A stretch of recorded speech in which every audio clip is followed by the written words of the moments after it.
Good evening, everyone. I have 5 p.m. We're going to go ahead and call the meeting to order. I'm going to ask Commissioner Stewart if you'll lead us in the invocation and the pledge, please. Please stand and join us. Heavenly Father, we just come to you tonight, God. We humble ourselves, our hearts, Father. We just ask for your peace, your grace, your mercy, Lord. We thank you for those, and we just ask tonight, God, that you grant us wisdom to do the business of the county. We ask these things in your holy name. Amen. Amen. Pledge allegiance to the flag of the United States of America and to the republic for which it stands, one nation, under God, indivisible, with liberty and justice for all. All right. I'd like to welcome you all here tonight. If you'd like to speak, there's several opportunities to do so. We have 2 different citizens to be heard, one at the beginning, one at the end. You can speak on either one of those. Please fill out a speaker card with Miss Patty. Also, you can speak on each individual agenda item. Fill out a speaker card for each one. When you come up, if you'll give us your name and address, speak clearly into the microphone so the folks watching at home will be able to hear as well. This time, do we have any changes to the agenda?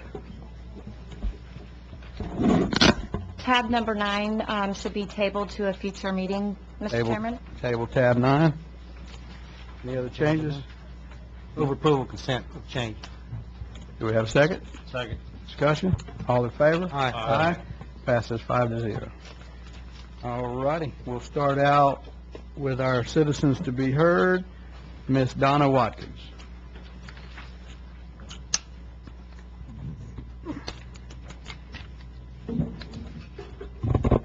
Hello, I'm Donna Watkins from Crawfordville, Florida. Welcome. Lived in the county since 1983, and I wanted to voice my opinion that I love our roadside wildflowers. I think it's what makes us, part of what makes us unique from the rest of Florida. I don't want us to look like the rest of Florida. I want bees and butterflies and wildflowers, so please don't over-mow. We don't need to pay for the gas and the expense on the equipment, and we need pollinators. Thank you. Thank you, ma'am. Next, Miss Gail Fishman.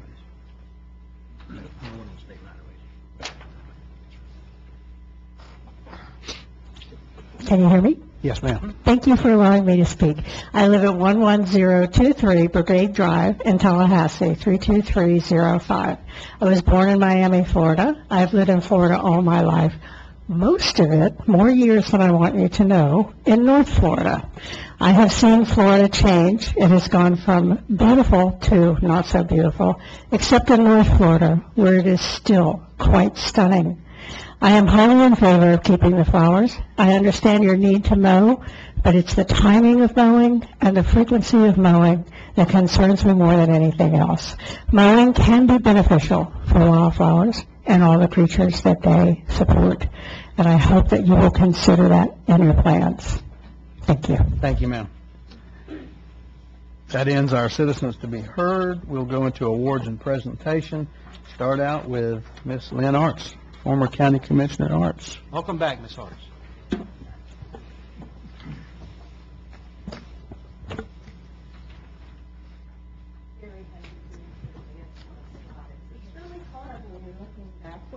To know which slide you're up. So hopefully she'll stay on the right slides. Good evening. It's nice to see you all again. I thought it would be helpful to review the history of our county's roadside wildflower program, a program nearly a decade old. It all started with an email in 2009. The Florida Wildflower Foundation publicized National Wildflower Week, and I happily forwarded this email widely. I received an avalanche of angry emails in return. Our county is celebrating by mowing down all the wildflowers. So that's when I started asking questions. I learned that we have state roads and county roads. Our state roads are 319, 98, 267, and 363, or Woodville Highway. I learned that FDOT hires the mowers for state roads, and the county hires ESG to mow the county roads. I learned that FDOT mows the full right-of-way along state roads 6 times a year, or about every 6 weeks through the growing season. I also learned that many people are really passionate about wildflowers. There was this huge groundswell of support and lots of suggestions for preserving our roadside wildflowers. I didn't lead these people, they led me. Note that some of this support came from the tourism sector and some from agricultural businesses like plant nurseries. Why? Well, wildflowers feed bees and other pollinators that farmers and plant nurseries need. The idea of a pilot project along 98 was proposed. Volunteers went door to door with petitions to gain support and gathered letters of support from numerous organizations. In July of 2009, the County Commission approved a pilot project to preserve roadside wildflowers along 98 from Woodville Highway west to Crawfordville Highway. The very next day, we began collaborating with FDOT to reduce roadside mowing. We agreed that FDOT would mow the full right-of-way just once a year during the winter. During the growing season, only a 6-foot safety strip along the road edge would be mowed 5 times a year. We also began collaborating with EST to preserve wildflowers on county roads, but I'm just focusing on state roads today. This made us the first county in Florida to establish a policy to preserve roadside wildflowers. The Florida Wildlife Foundation counts us as the first county to pass a resolution, which now 33 counties have. The excitement around wildflowers was huge and expanded to other efforts. These are pictures of junior master gardeners and ESG employees sowing wildflower seeds at Wakulla Station. The following spring, this area looked gorgeous, but it's never looked this good again, and I'll come back to that. Our efforts brought a lot of positive publicity for Wakulla County, but we also heard some complaints. In 2011, the Community Traffic Safety Team expressed concerns related to obstructive vision and not enough room to pull off the road. So we doubled the width of the safety strip and agreed with wider mowing around intersections. We also identified several future options, such as a midsummer mow of the full right-of-way and sowing wildflowers. In 2011, we received a grant from the Florida Wildlife Federation and several large donors to purchase native wildflower seeds.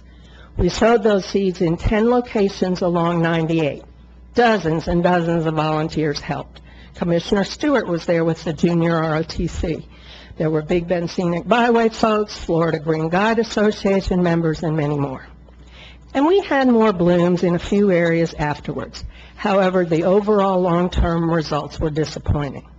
The lesson I learned is that sowing wildflower seeds is not a remedy. When you have an area thriving with wildflowers, you need to protect it. Despite our struggles, we received a couple of awards for our efforts. We also catalyzed a larger effort to preserve roadside wildflowers in the Panhandle and across the state. We received a lot of encouragement to expand the program to other state roads, especially from the Big Bend Scenic Byway Management Group. Their master plan calls for roadside wildflowers, and many of the state roads in our county are part of the scenic byway. So in 2012, the Commission approved 2 major changes to the program. We expanded the reduced mowing regimen to all state roads. We also added a midsummer mow of the full right-of-way to continue to address concerns expressed by Commissioner Stewart and the Community Traffic Safety Team. Lastly, ESG's Brent Pell was designated as our county's wildflower coordinator and liaison with FDOT. He was to oversee program management, and he did an outstanding job. Unfortunately, he no longer works in Wakulla County, and no one was designated to replace him. In 2015, we designated 2 wildflower areas of special concern on 98 to protect 2 very rare plants, Burkhellia cordifolia, shown here, and night blooming petunia. Both areas got wildflower signage and are not to receive a midsummer mow. Unfortunately, this past summer, both areas got a very harmful midsummer mow because someone from the county asked FDOT to mow. Here is the mowing map that Brent Pell created for FDOT. He wrote a mowing prescription for each of the 21 segments of our state roads labeled A through U. And here is a summary of the current mowing regimen. Urbanized areas, and that includes Sopchoppy, St. Mark's, the top Crawfordville Town Plan, Panacea, and the northern part of Woodville Highway. All of those areas get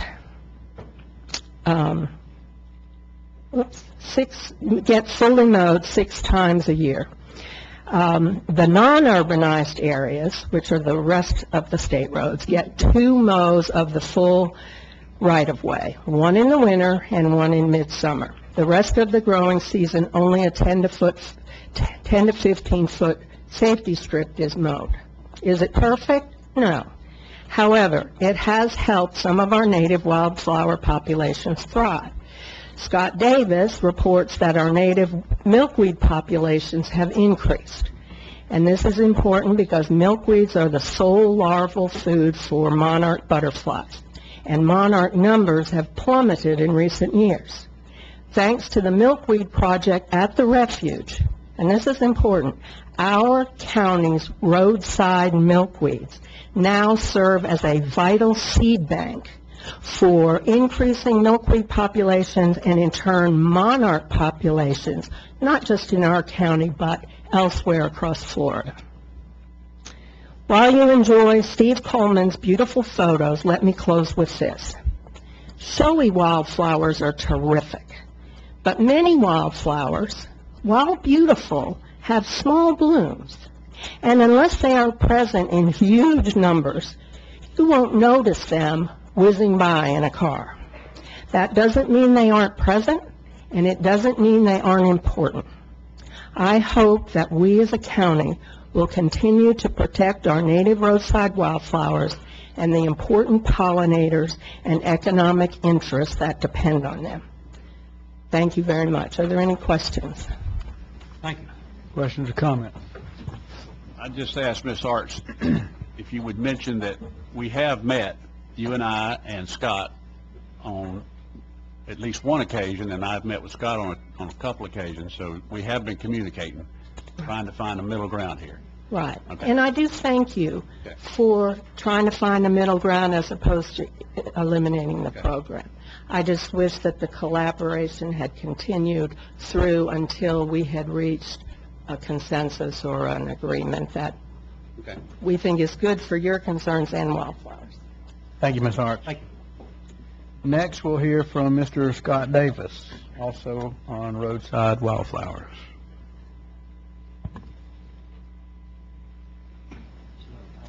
Look at myself.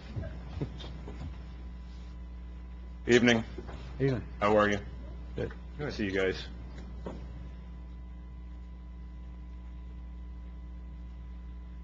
All right, we'll try to run through this pretty quick in case you guys have questions. If you don't mind, if you'll give yourself a full introduction Sure. for folks at home. I'm Scott Davis, 122 Burnt Pine Loop, St. Mark's. All right. So before we jump into talking about the core material, just an introductory scenario to just interpret to you just how important these roadsides are here in Wakulla County. So this is a typical roadside. This is 319, just north of the junction with 267 right there. Some of us engage in what's called NASCAR botany. We see stuff on the side of the road that others do not. So I saw something on this particular day. So when I pulled over and got a little bit closer, I started to see some flowers right there. A little bit closer, pretty flowers. Those are actually milkweeds growing right along the side of the road. Well, not right along the side of the road, a safe distance back. And upon looking a little bit closer, I started to notice the signature of a particular animal on them. So upon further investigation, that's when I noticed that there were monarch butterfly caterpillars on these milkweeds. So, Monarch butterflies. We have a big show here in the fall of the year, right? Okay, well, in order for us to have butterflies in the fall of the year, we got to have May and June milkweeds. And so those May and June milkweeds sustain those monarchs that we're going to have in the fall of the year. So because of that, it's really important that those milkweeds are managed for just like we manage for the monarch butterflies. So we have to leave them alone long enough that those seed pods develop and mature, and then can set seed, and we can keep them on the side of the road. So last year, I underwent a comprehensive road-by-road, roadside vegetation survey to evaluate what we have on our roadsides, and I found a lot of stuff, a lot of cool stuff. So I generated a map. Don't worry about trying to understand it. The light's not good. But all those dots you see on there, those yellow dots and those red dots, those all indicate rather significant milkweed populations or populations of critically endangered plants that are found along our roadsides. Now, what we can pull away from this map are three major conclusions that I'm going to sum up right now. First one, conclusion number one, is that the majority of our rare or unique wildflowers are on the side of the road only, and they're not in the woods anymore. And whenever I say that to a lot of people, they don't really understand. What do you mean they're not in the woods anymore? Well, this is what I mean. So let's look at this map. This is from 1952. That pig trail right there will become US 98 20 years later. All right? See, there's a little wetland right there. You see how open the savanna is right through here? All right? That nice fire-maintained landscape. Let's look at it. Let's go ahead. 21 years. All right? Now we have the gunpowder plant. We have US 98. That open, fire-maintained savanna that used to be there is starting to disappear. It's turning into a woodland. Now let's look at 2018. Well, 2018 is not dark enough to see, but if you were to see right there right now, if it was dark enough, you'd see that all of that open savanna is not there anymore. Because of a lack of fire and a lack of livestock, we no longer have that open landscape like we used to, and as a result of that, all of those rare plants are now bottlenecked into the few areas that are left that are still open. And so when I looked at this particular roadside looking for that very rare plant, this is what I found. Every single occurrence of that critically endangered night-blooming petunia was bottlenecking right along the side of US 98. Not one plant was found inside of the woodland edge because there's no disturbance on the landscape. The only thing on the landscape that's keeping those plants alive are those mowers. So, conclusion number two, reduced mowing is working. These plants are holding on so long as we mow at the right frequency, at the right time of the year. So we're not finding them away from the roadside in a lot of our woods, but it is working. So the Wakulla cordifolia on US 98, these plants are surviving. This population is one of three remaining populations in the world left in the wild. It's been petitioned for federal status. It's critically endangered. So, and we are holding on to it. It's right on the brink. Milkweed conservation, okay? This was last year, okay? So here is the safety strip mowed along the side of the road. We left this breadth right here. See these milkweeds that are growing right here? Okay, well, if you look a little bit closer, look at that little monarch right there. Just inside of where that mow strip ends right there, okay? They really depend on these plants because these plants are not in the woods anymore. So it is working. We're helping out these pollinators and we're helping out these wildflowers. So, July 5th, 2012, that is when this county went forward with the resolution just before monarch butterflies hit an all-time low. This is a national effort, okay? So all across the country, people have been working on reducing their mow schedules. And as a result of it, it's too soon to tell if it's a real positive or a false positive, but we're definitely seeing some increases in numbers. Is it working? I don't know. Something tells me it is working. So, ecotourism, I cannot stress to you enough how many people come to this county, look at these plants, look at the Facebook pages for yourself, if you don't know. All over the place. There's maps online. It could go on and on and on. They plan weeks in advance to see these plants. Bring a lot of money here. So, not to mention bidens. We have numerous types of bidens found along the roadsides. Third largest contributor of pollen to the honey industry in the state of Florida. A lot of the wildflower honey that you eat around here comes from those plants right there that are along our roadsides all over this county. So, and this, I thought this was pretty awesome. A very, very rare bee we didn't even know still occurred in the region. The great southern bumblebee occurring right there, feeding on a very, very rare milkweed. So, and that milkweed is only found on our roadsides. So, conclusion number three, there is room for improvement. We know that. You heard about some of the issues related to safety, people being able to pull over on the side of the road, timing it right, forging better communication with FDOT. I am very much so aware that we have a lot of room for improvement on this program. But do know that it is working. It's getting a lot of attention, and we're reaping a lot of success as a result of it. So if you have any questions, you can either ask me right now, or you can email me later. Are there any questions? I just want to clarify, you said that mowing is keeping them alive. Yes, sir. It's just a matter of the timing and the frequency. Timing. Yes. If you do not mow, you'll lose them. They'll disappear. And just so you know, Scott and I have talked on 2 occasions, face-to-face, spent quite a bit of time more recently here in the 11th hour, but over email as well. So, and I'm going to be able to share more of that when we get into the item tonight. So this gentleman really is the expert in this field. Can you put that in a burn forest? Can we get these plants back in the forest? Yeah, in a burn forest, and say a plantation cut, Yeah, so a lot of agencies, both at the state level and the federal level, it took them decades to figure out, maybe we're not burning right, maybe we're not burning enough. Why are our wildflowers only in the middle of our fire breaks? Why are they only in the middle of our dirt roads? They now know what they have to do, but the plant resources are gone. So a lot of state parks, state forests, national lands are receiving plants that are coming from Wakulla County because we still have secure populations of them along our roadsides. So partnerships are being formed all over the place, and it all comes right back to this place.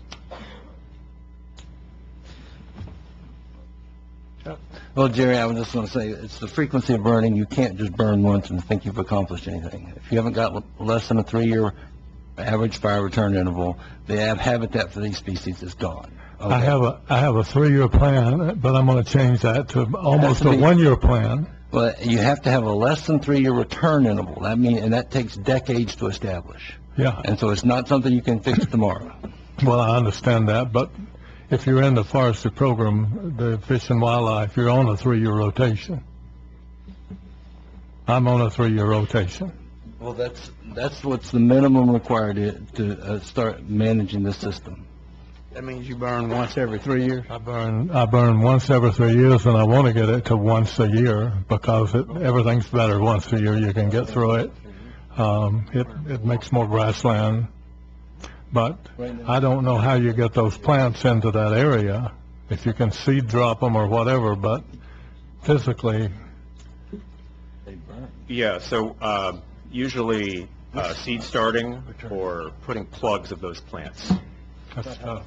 Yeah, so they can be done. Who do I give this to? Very good. Further discussion? Comments?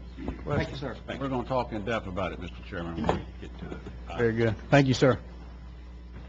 That ends our awards and presentation. Move approval of consent. Do we have a second? Second. Further discussion? All in favor? Aye. Aye. Opposed? Passes 5-0. No consent items were pulled. We'll move into general business, item number 6. Yes, this is a request for the board's approval of a subordination agreement subject to certain terms for the Envision Credit Union and for Leah Godwin, and authorization for the chair to execute the same upon closing. Motion to approve. A motion, do we have a second? Second. Any citizens? No. Further discussion? Hearing none, all in favor? Aye. Opposed? Passes 5-0. That ends our general business. We'll go into public hearing, item number 18. Thank you, Mr. Chairman. This is a request for the board to conduct a public hearing and consider adopting an ordinance that will amend Chapters 2 and 8 of the code. This is your revised code lien reduction process.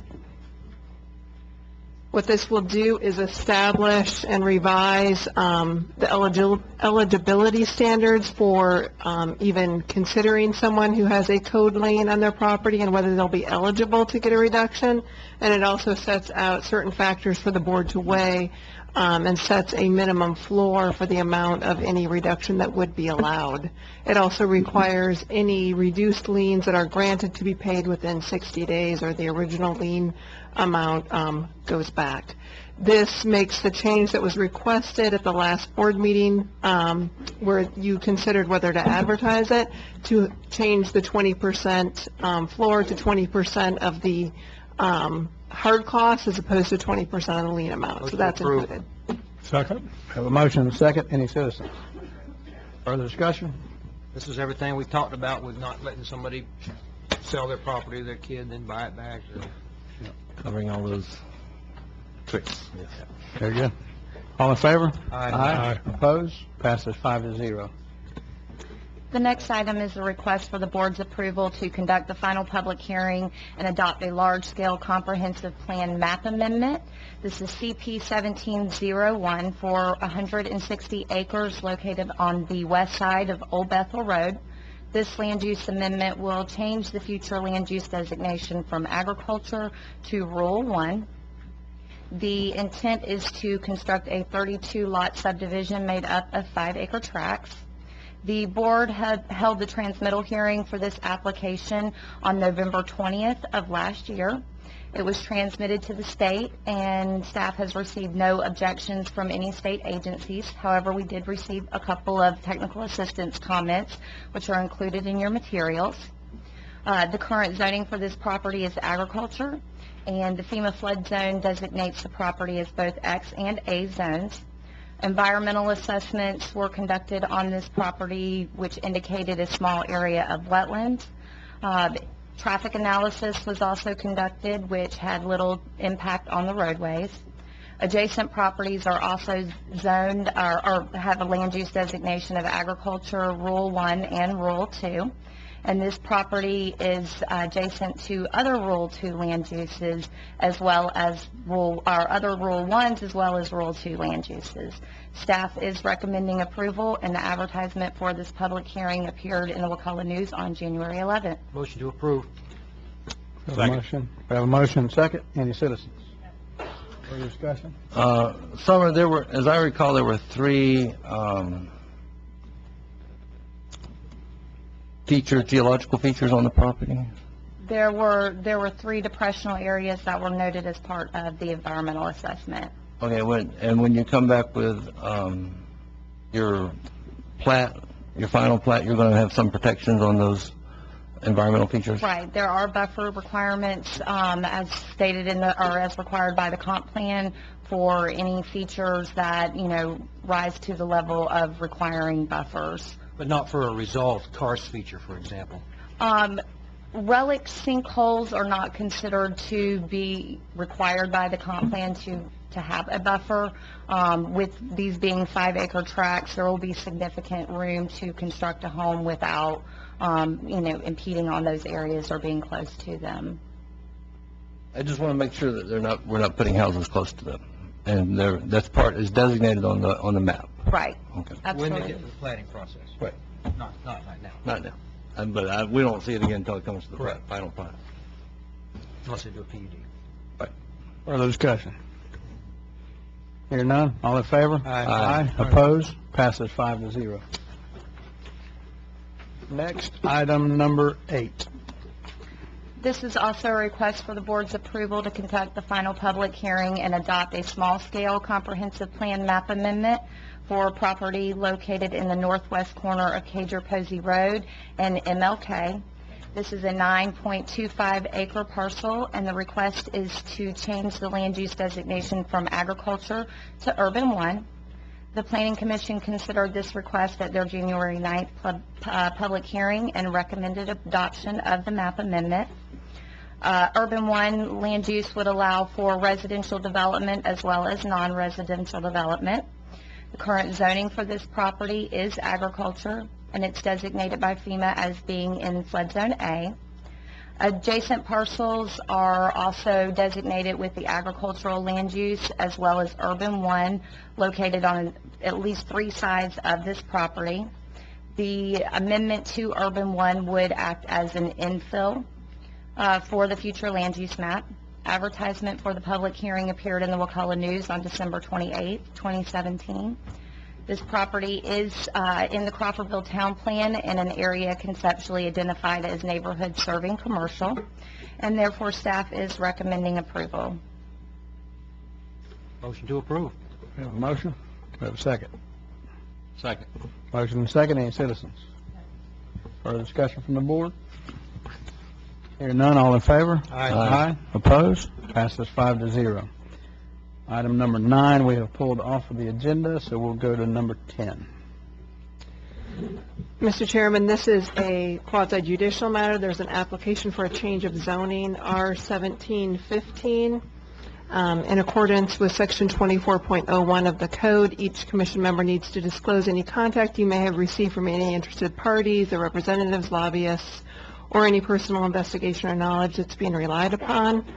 Commissioner Stewart? I've had many emails which I have forwarded to the appropriate person in the staff, and I've also had one conversation with a citizen, Mr. Aaron Davis. Other than that, that's all the contact I've had. I had a conversation with a citizen, and that's all. Spoke to Mr. Larry Darnell, Mr. Cale Langston, Marty Strickland, and I think probably the same emails, lots of emails. And were all of your conversations, I guess, they were opposed or in favor of the rezoning? All opposed. All opposed. Commissioner Hess? No conversations, but I've had a lot of emails. Close to 200 emails on that issue. And I will be recusing myself, of course, on this item because I own the property. And you filled out your recusal form, and the emails have been provided. Patty, you have the emails for the record. We'll make sure that those are included in the record. If there is anyone here who's going to provide any information on this application, please stand up to be sworn. Is anybody that wants to speak on it? Yeah, it should be anybody who wants to speak If on you it. filled out a speaker Anybody's card filled out on a this, speaker card. stand up to be sworn in, please. Do you swear or affirm to tell the truth, the whole truth, and nothing but the truth? I do. Thank you. Yes, this is a request for change of zoning for a 28.29 acre parcel located in the southwest corner of Webster Road and MLK. This is a request to rezone from PUD planned unit development to R3 multifamily. The Planning Commission considered this request at their January 9th public hearing and voted to recommend approval. The current land use designation for this property is Urban 2, which permits a residential density of 10 units per acre with central water and sewer connection. It also allows for non-residential uses. However, I think it's important to note that this land use designation was approved by the county commissioners back in 2006, and the request for rezoning would not provide for any net increase in density. The property is designated as being in flood zones X and A. The proposed zoning application is consistent with the Crawfordville Town Plan, the Comprehensive Plan, and the Land Development Code. The advertisement for this public hearing appeared in the Wakulla News on December 28, 2017, and staff is recommending approval. I'll be happy to answer any questions that you have. Very good. Thank you. Do we have a motion? I move that we approve it for discussion. Do we have a second? I'll second it. We have a motion and a second. We'll hear from the citizens. Do we need to, County Attorney, do we need to hear from the applicant first? The applicant is entitled to present their case first. Unless you want to present. Mike Pafford, 507 East Ivan Road, Crawfordville. I understand everybody's in uproar about apartments. It will be future down the road when I retire, 10, 15 years probably. And at that time, we already got Bridlewood. If somebody else builds one in the county, it would not be needed, and we'd build townhouses or whatever. I have a lot of single family. I don't have any multifamily.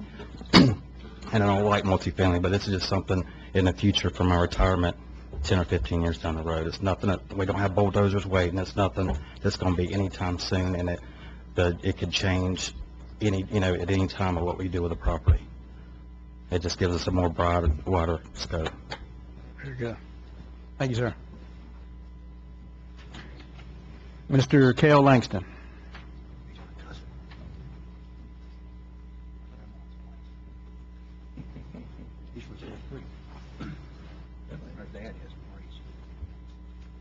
Good evening.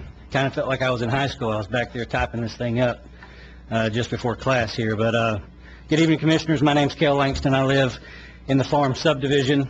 Thank you for the opportunity to speak briefly and represent myself and other members of the community about the rezoning effort on MLK. I would also like to thank the board members who responded to my request for a brief discussion and clarification on exactly what was being proposed. Now, before I get too far into this, I want to be very clear. I want to preface everything I'm going to say with the following. Some of you have been unfairly criticized, and I mean the members of the board. I don't think that's fair, and I believe it's unwarranted. When it comes to county business, I personally believe you and all of you are above reproach. Second, I don't care who sells the land. I don't care how much money they make on it. And I certainly appreciate someone's plans for the future.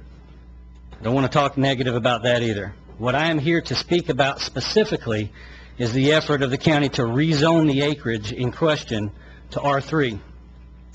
As we are all aware, the rezone would allow for townhomes, triplexes, and apartments to be built in the area. The land was originally zoned single-family to match the property around it.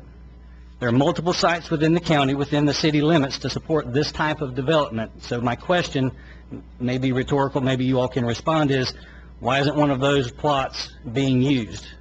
Why isn't the R3 plot north of City Center being used? This would make sense because it would facilitate the growth toward Tallahassee that will come with the widening of 319. My question is, has a study been done to see if widening 319 would expand growth eastward of City Center? Furthermore, I was told you received word from Planning and Zoning a project of this nature fit the current comprehensive plan as was laid out earlier. But you also acknowledged they never asked if multi-home housing was part of the plan for this property. I was told the necessary special studies identified in the Muni Code library provided me by Commissioner Thomas have also not been completed. If that is true, studies on the location, current condition of the property, and the existing infrastructure in the area have not been completed.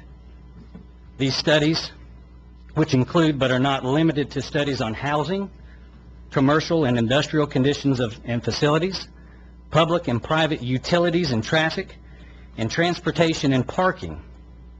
Commissioners, you indicated these studies have not been completing, so how can the staff in zoning and planning, who are employed by the board, provide an accurate and comprehensive assessment if they don't have all the data? In closing, I've been told by members of the board this vote isn't a popular vote.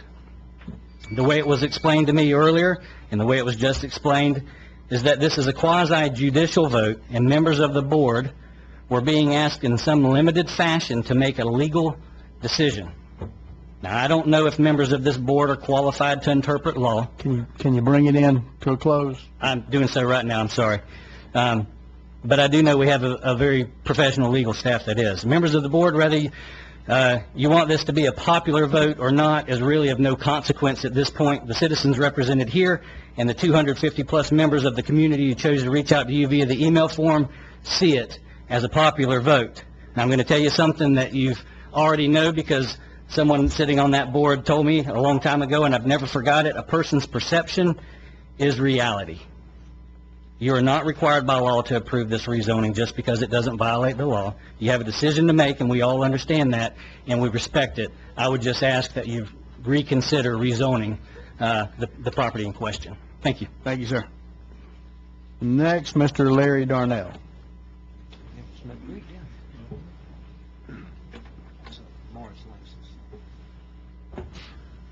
My name is Larry Darnell. I live at 53 Widgeon Way. I was the originator of the email campaign that we had. I had a home built in Mallard Pond about a year and a half ago. And I come today to speak against item 10 on the agenda, the rezoning request R17-15. It proposes exactly what they said, to rezone the future land use of that 28 acres to R3. The land obviously owned by Commissioner Randy Merritt. 12 years ago, it was Randy Merritt who requested this land to be rezoned from Urban 1 to Urban 2. It was for the express purpose of curbing urban sprawl, and it was approved at that time. The desire to rezone to R3 now will not do that. It will perpetuate urban sprawl. I'm strongly opposed to multifamily housing across the street from my neighborhood. The impact on the environment, impact on the infrastructure like sewers and roads, traffic volume, crime, and effect on property values can be debated. No one knows that for sure what that will be. But what you cannot say is that you making the decision this day will make my life or the lives of my neighbors any better, because I don't believe it will. This rezoning request may not be illegal in the technical sense, but it certainly feels unethical. It represents what I believe to be a conflict of interest by a sitting commissioner. It violates the spirit of the original rezoning request in 2006 and is not in keeping with the current makeup of existing neighborhoods today. The Crawfordville Town Plan you cite to make your decision practically predates my neighborhood. The applicant has said they don't need this rezoning request to do what they want. If that's so, then okay, don't approve it. Let them do whatever it is that they want. By the way, there's also 30 acres of land zoned R3 south of Wakulla News on 319. Why don't you use that for whatever it is you're proposing? This request, R17-15, is unethical, unnecessary, and unwanted. And I humbly ask you today to consider the impact on existing residents that are there and the voters and vote against this rezoning request. Thank you for your time. Thank you, sir. Next, Mr. Ken Gesser.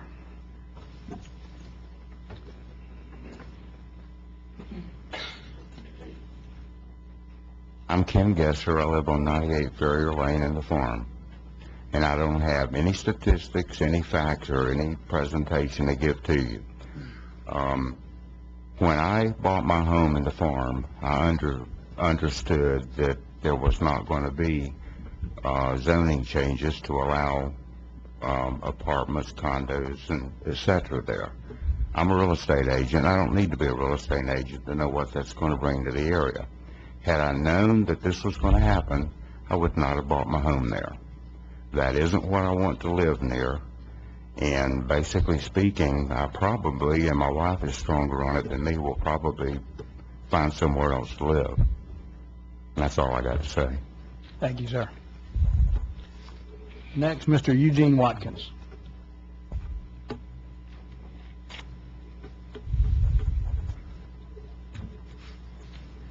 Eugene Watkins, Crawfordville, Florida. And I would just like to say I support the local neighbors and that the zoning should remain single-family homes in that area. Thank you. Thank you, sir. Next, Miss Barbie Hartsfield.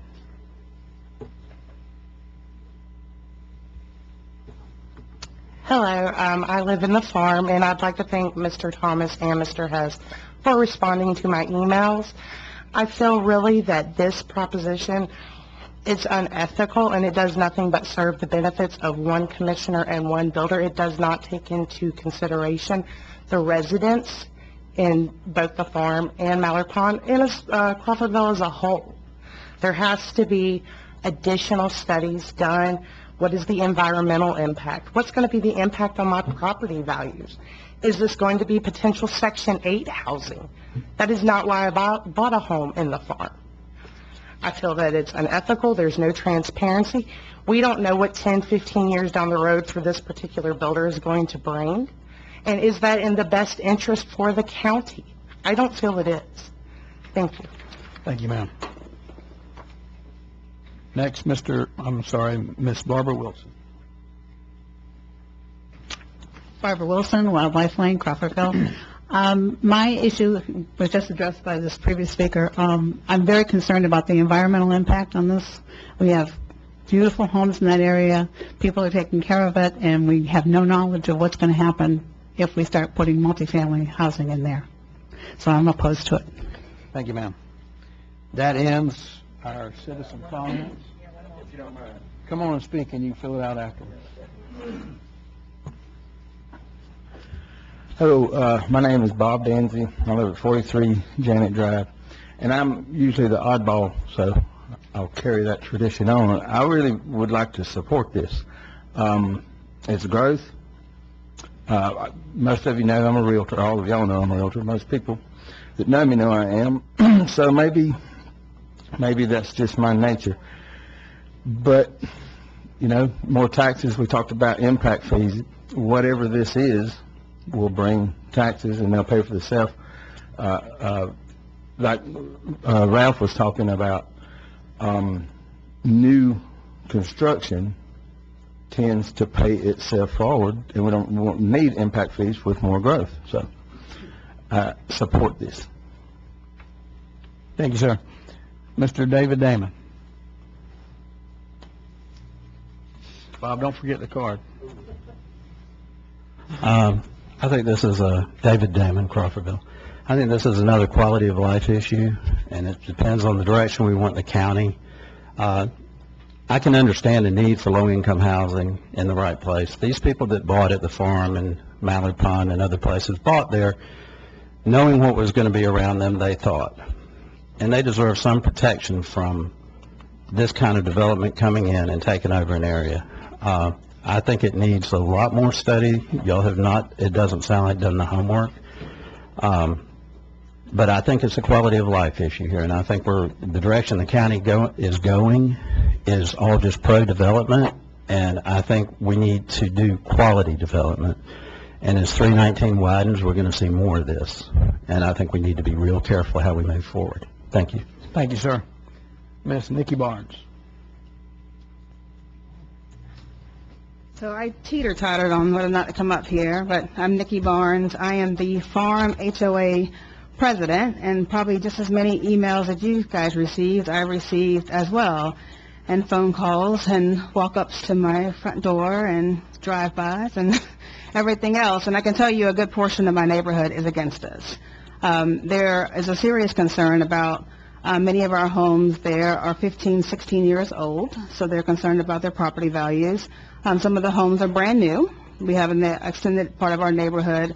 But if we're thinking now 10, 15 years down the line, then that makes their homes 25, 30 years old. And I can tell you now it's going to be a graver concern about their property values and what that does to the community with infrastructure, environment, traffic. And I can tell you that every resident in my neighborhood who came and spoke to me about it or called or texted me, none of them were opposed to having more affordable housing in Crawfordville. Their main concern was, what would that do for traffic, commuting, and accessibility? How would their neighbors be able to reach Winn-Dixie, Walmart? There is no sidewalks down there. It puts them too far away from the center of town. And with apartments like Bridlewood, which we're not too far from, they know how difficult it is for people who live in apartments traditionally to commute. We do not have buses. We do not have public transportation here. There's no Uber. There's no access, really, unless you have a car. And having apartment complexes and things of that nature makes it difficult to commute. So we want it to remain single-family homes. We want it to keep the same feel that we have in the farm and Mallard Pond in that area. We ask you guys to oppose this. Thank you. Thank you.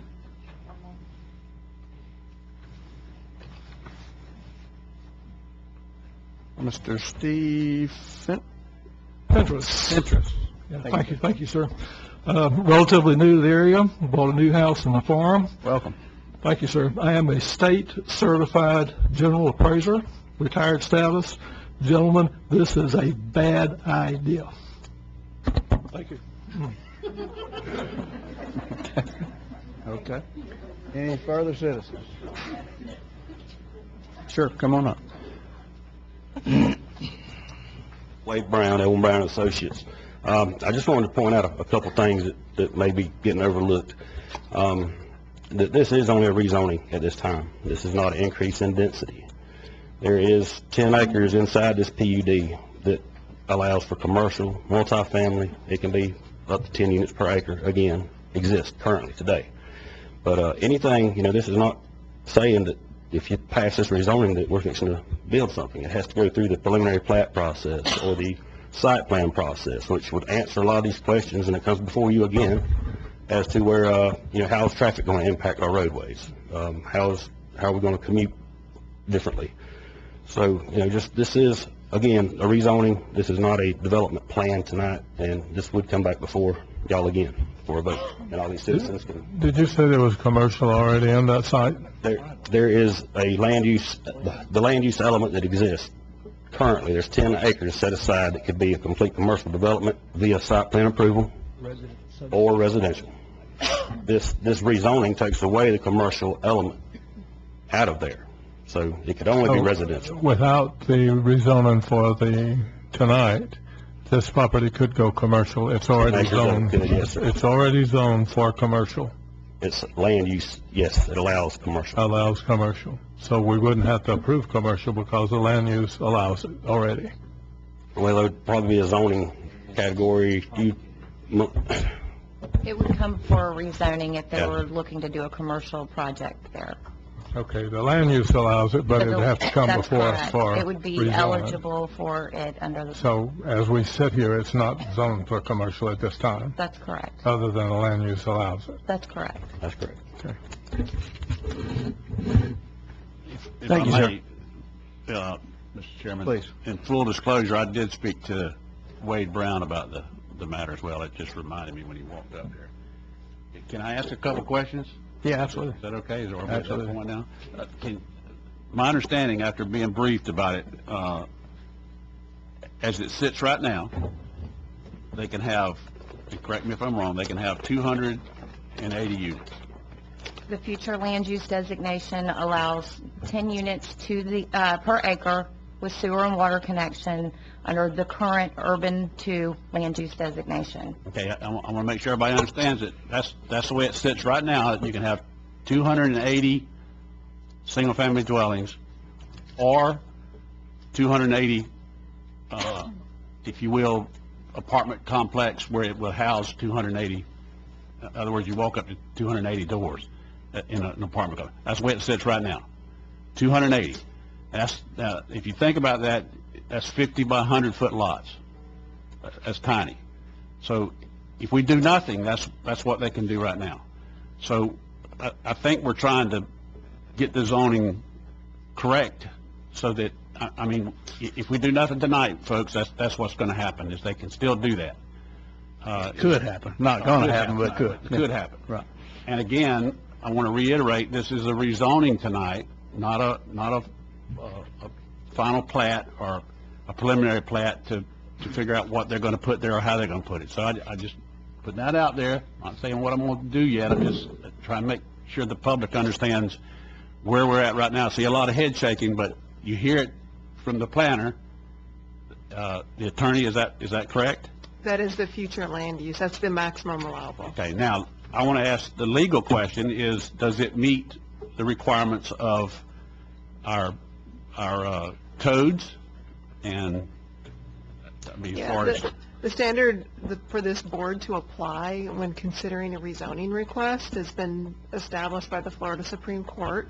And what they have said is that it's the initial burden is on the applicant to come forward and demonstrate to this board that their application is consistent with the county code, the comp plan, and any other requirements that we have. Based upon their submission and planning's review, that they have met that burden. Then, once they've met that burden, they've made a prima facie case that they're entitled to have the rezoning done. The burden then shifts to this board. If this board decides that you do not want to approve this rezoning, you then have the burden to prove that there is some legitimate public reason to maintain the existing zoning classification. And you don't have to make findings of fact, but you do have to have competent substantial evidence in the record to support that. Okay. You done? For now. All right, Jerry. Sort of like, I was for this project before I came in, then I was against this project while I was sitting here, and now, when you explain to me, if I were in a neighborhood and I had a choice of apartments, which would probably be landscape, open space, whatever, or would I rather have 280 single-family homes next to me, I would choose the apartments. That's a personal opinion. But if you put a home on a 50-foot lot, and generally speaking, if you've got those many lots to sell, you're going to put a home on every one of them. So my personal, if when this goes to a site plan comes back in, there's going to be a lot of push for open space.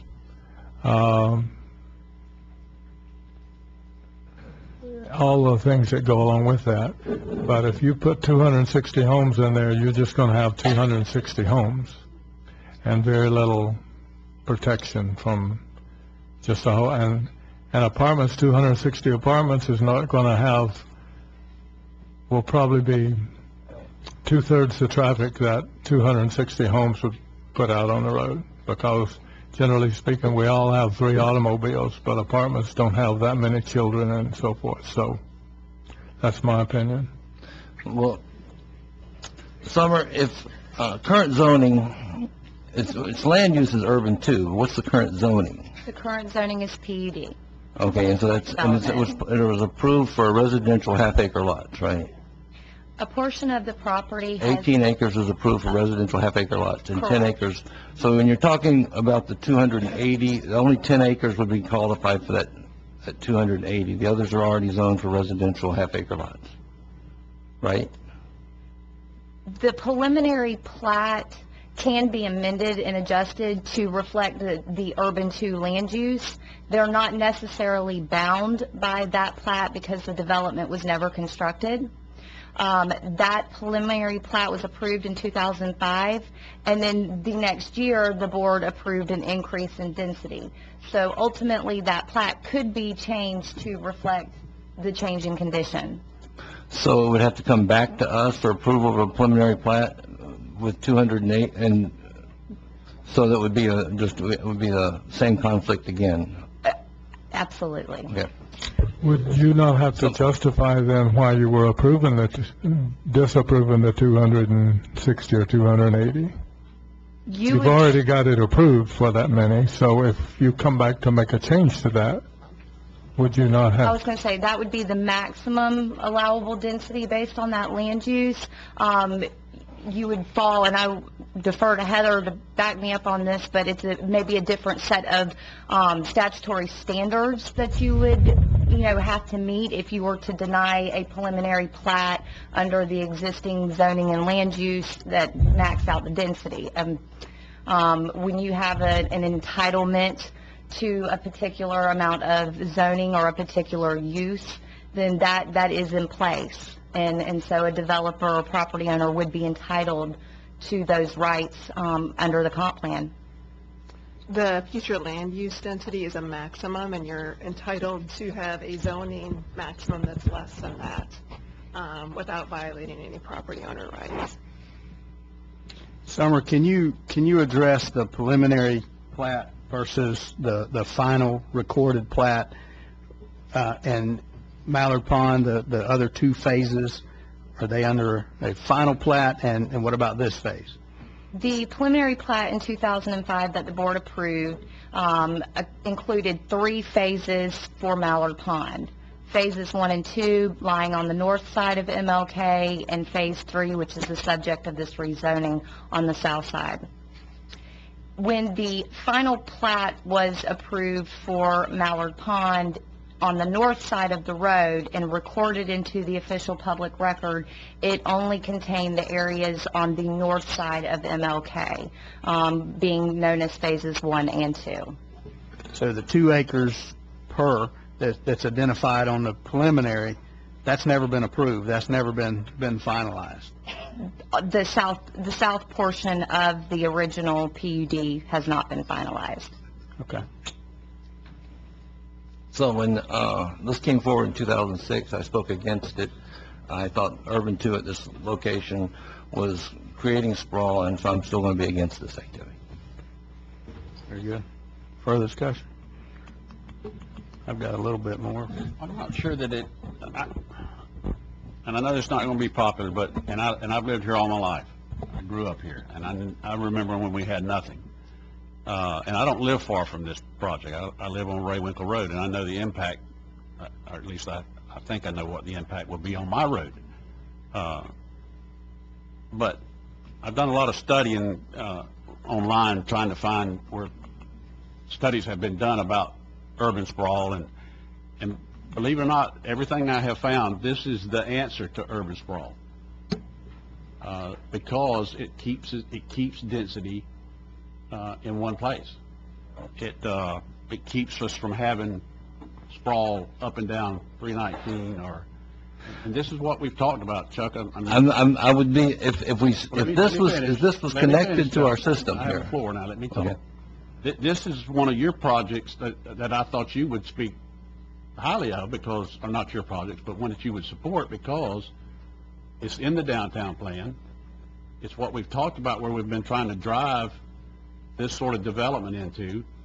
So, I mean, if that's a reason not to approve it, which is urban sprawl, is that a reason not to approve it? My problem is that Mr. Pafford's bringing this forward sometime in the future.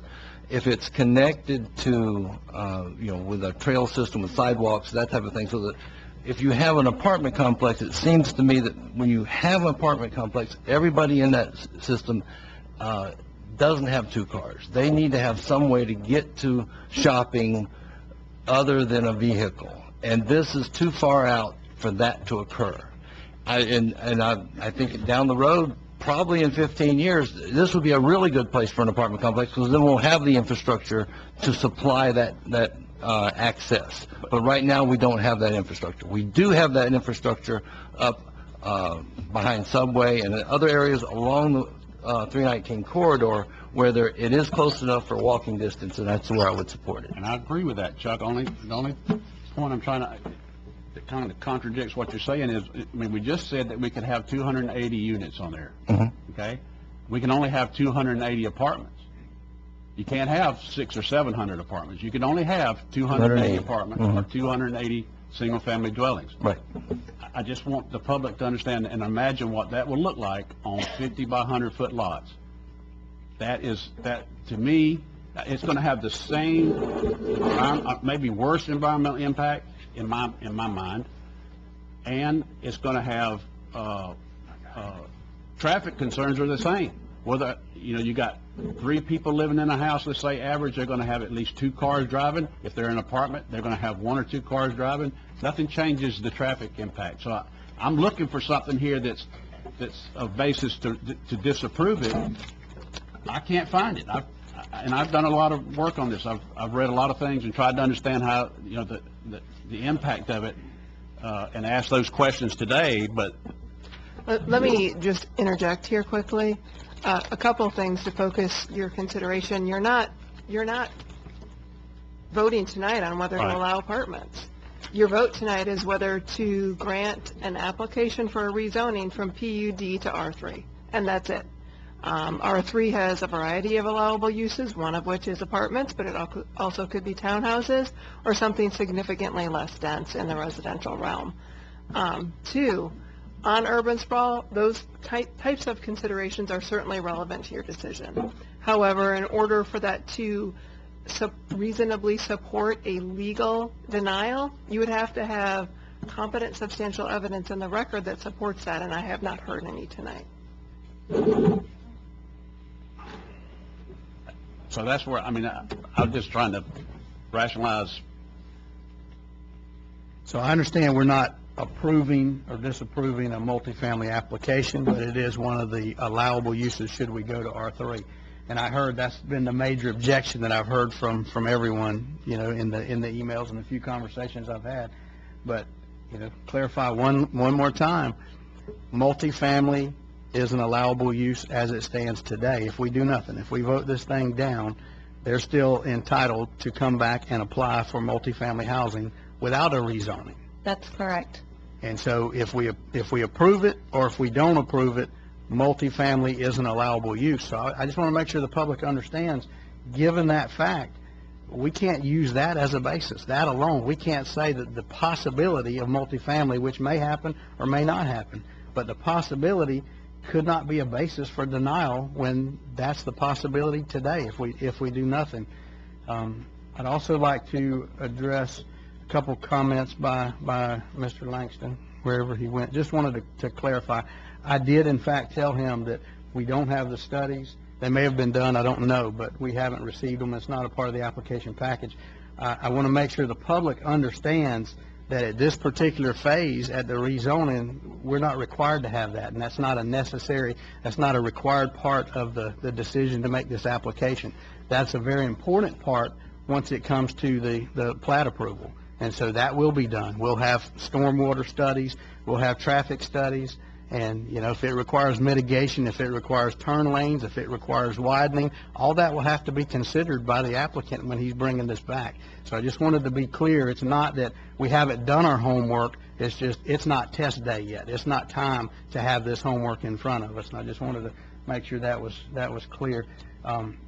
Heather, if you will clarify one more time the comments about whether or not we could simply do this as a popular vote, and whether or not we are qualified to make a decision of this application. Certainly. While certainly interested parties have the right to come in, all public members have a right to come in and provide you with comments, and you're entitled to hear them, they're entitled to speak. However, the Florida courts have been very clear that this is not a popularity contest. You cannot make your decision purely based upon heeding the clamor of the crowd. You have to, based upon the facts and the evidence and the law that has been before you. And as I said previously, once the applicant has met their burden, the burden is on you. If there is a legitimate reason to deny it, we need to provide that evidence in the record before you vote on that tonight. Very good. Will you also address, there were a couple comments about a potential conflict of interest or an ethical problem with Commissioner Merritt being involved in this? Well, Commissioner Merritt has already recused himself from this vote, and that satisfies any conflict. Very good. And there are also some accusations, depending on how we vote, that we might be part of that conflict as well. And so, you know, I want to let the public know, I'm not making anything off of this. I have no interest in this whatsoever, other than try to get it right and try to make sure that we look at the evidence and make our decision based on the evidence. I think that's about all I have. Further conversation? So if this was approved tonight, this wouldn't, any single-family structure would not come back to us until final plat. That's correct. Okay. You wouldn't get a So we wouldn't see this again until final plat. until final plat, which is way down the road. So the only time this would ever come back to us is if it was an apartment complex. If it's a site plan that's over 20,000 square feet. That's correct. And to answer, keep in mind that that's the process. So we I'm have just- to follow or change that process. Right. Right. And I did get one more speaker card, if y'all don't mind. I'll have one more citizen come up. Miss Jane Warren. I just got these bifocals. I just became a grandpa and got bifocals, and I'm still trying I'm to learn Jane how to Warren. I drive. live in Mallard Pond. I am opposed to this, but the question as far that I was concerned about is the commission reviewing this as a site plan before it would be approved in the future. I just would like to ask the commission to think about in future decisions about the integrity of Crawfordville, the integrity of that area. It's important to everybody who lives out there, and we want to preserve it for ourselves and for the future. Thank you. Very good. Thank you, ma'am. Gary. From my standpoint, had this not already allowed, when I discovered that this could go with 280 single-family on 50-foot lots, that's when I changed my mind, that I will probably vote for this simply because, in my opinion, I'd rather live close to an apartment that had been landscaped with free space and whatever than I would on 50-foot lots with 240 homes. And you would actually have more traffic on your roads with 240 homes than you would with apartments. Generally speaking, apartment dwellers do not have as many kids as homeowners have. I'd also, just like to point out that I grew up here. I think there were about 5,000 people in Wakulla County when I graduated from high school. And I think we've had good development. I think we've had good growth here. And, you know, a lot of you folks and some of our friends and family have moved here because we have a wonderful place to live. And I think that will continue. Whether it is single family, duplexes, or multifamily or apartments, that's not necessarily an indication that it's going to be low rent or, you know, transitional. I think we saw in the newspaper. It's not an indication that it's going to be a bad thing. You can go to Southwood in Tallahassee right now and see an apartment complex next to $500,000 homes. And so there's single, there's multi, and that's a very nice, very highly desirable neighborhood with nice schools. And I think that can happen here. You know, I think if you look at the quality of what Mr. Pafford has built, he hasn't built a bunch of junk. I haven't seen that. I haven't seen those neighborhoods, you know, go into disrepair. People respect where they live, and I think that can potentially happen here. So I just want to be careful that just because it's multifamily, we're painting a broad brush if we just automatically assume that's going to be just bad people that live there that don't take care of things. I don't think that's a good consideration. Well, if I can just add, I was on the commission when we approved both the farm and Mallard Pond. We did. I was on the board when we did both of those. So those aren't bad developments. You guys live in them, and they're beautiful places. And that, you know, we can say we can build this anywhere in the county. Well, the people who own this want to do this here, and it's in the downtown core. It's where we're trying to drive development of this sort, and so I can't find a reason not to do it. I have tried to find a legal reason not to do it, and there's not a legal reason. So in view of that, I'm going to vote for it. And so, further discussion?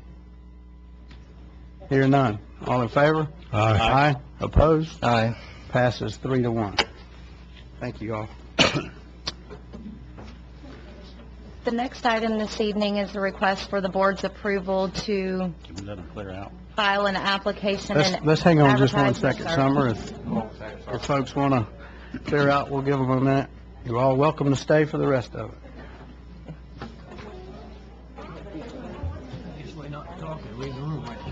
Yep. You don't get tipsy. Also, I had the right to remain silent, I just didn't have the ability. Oh, yeah. They did me too.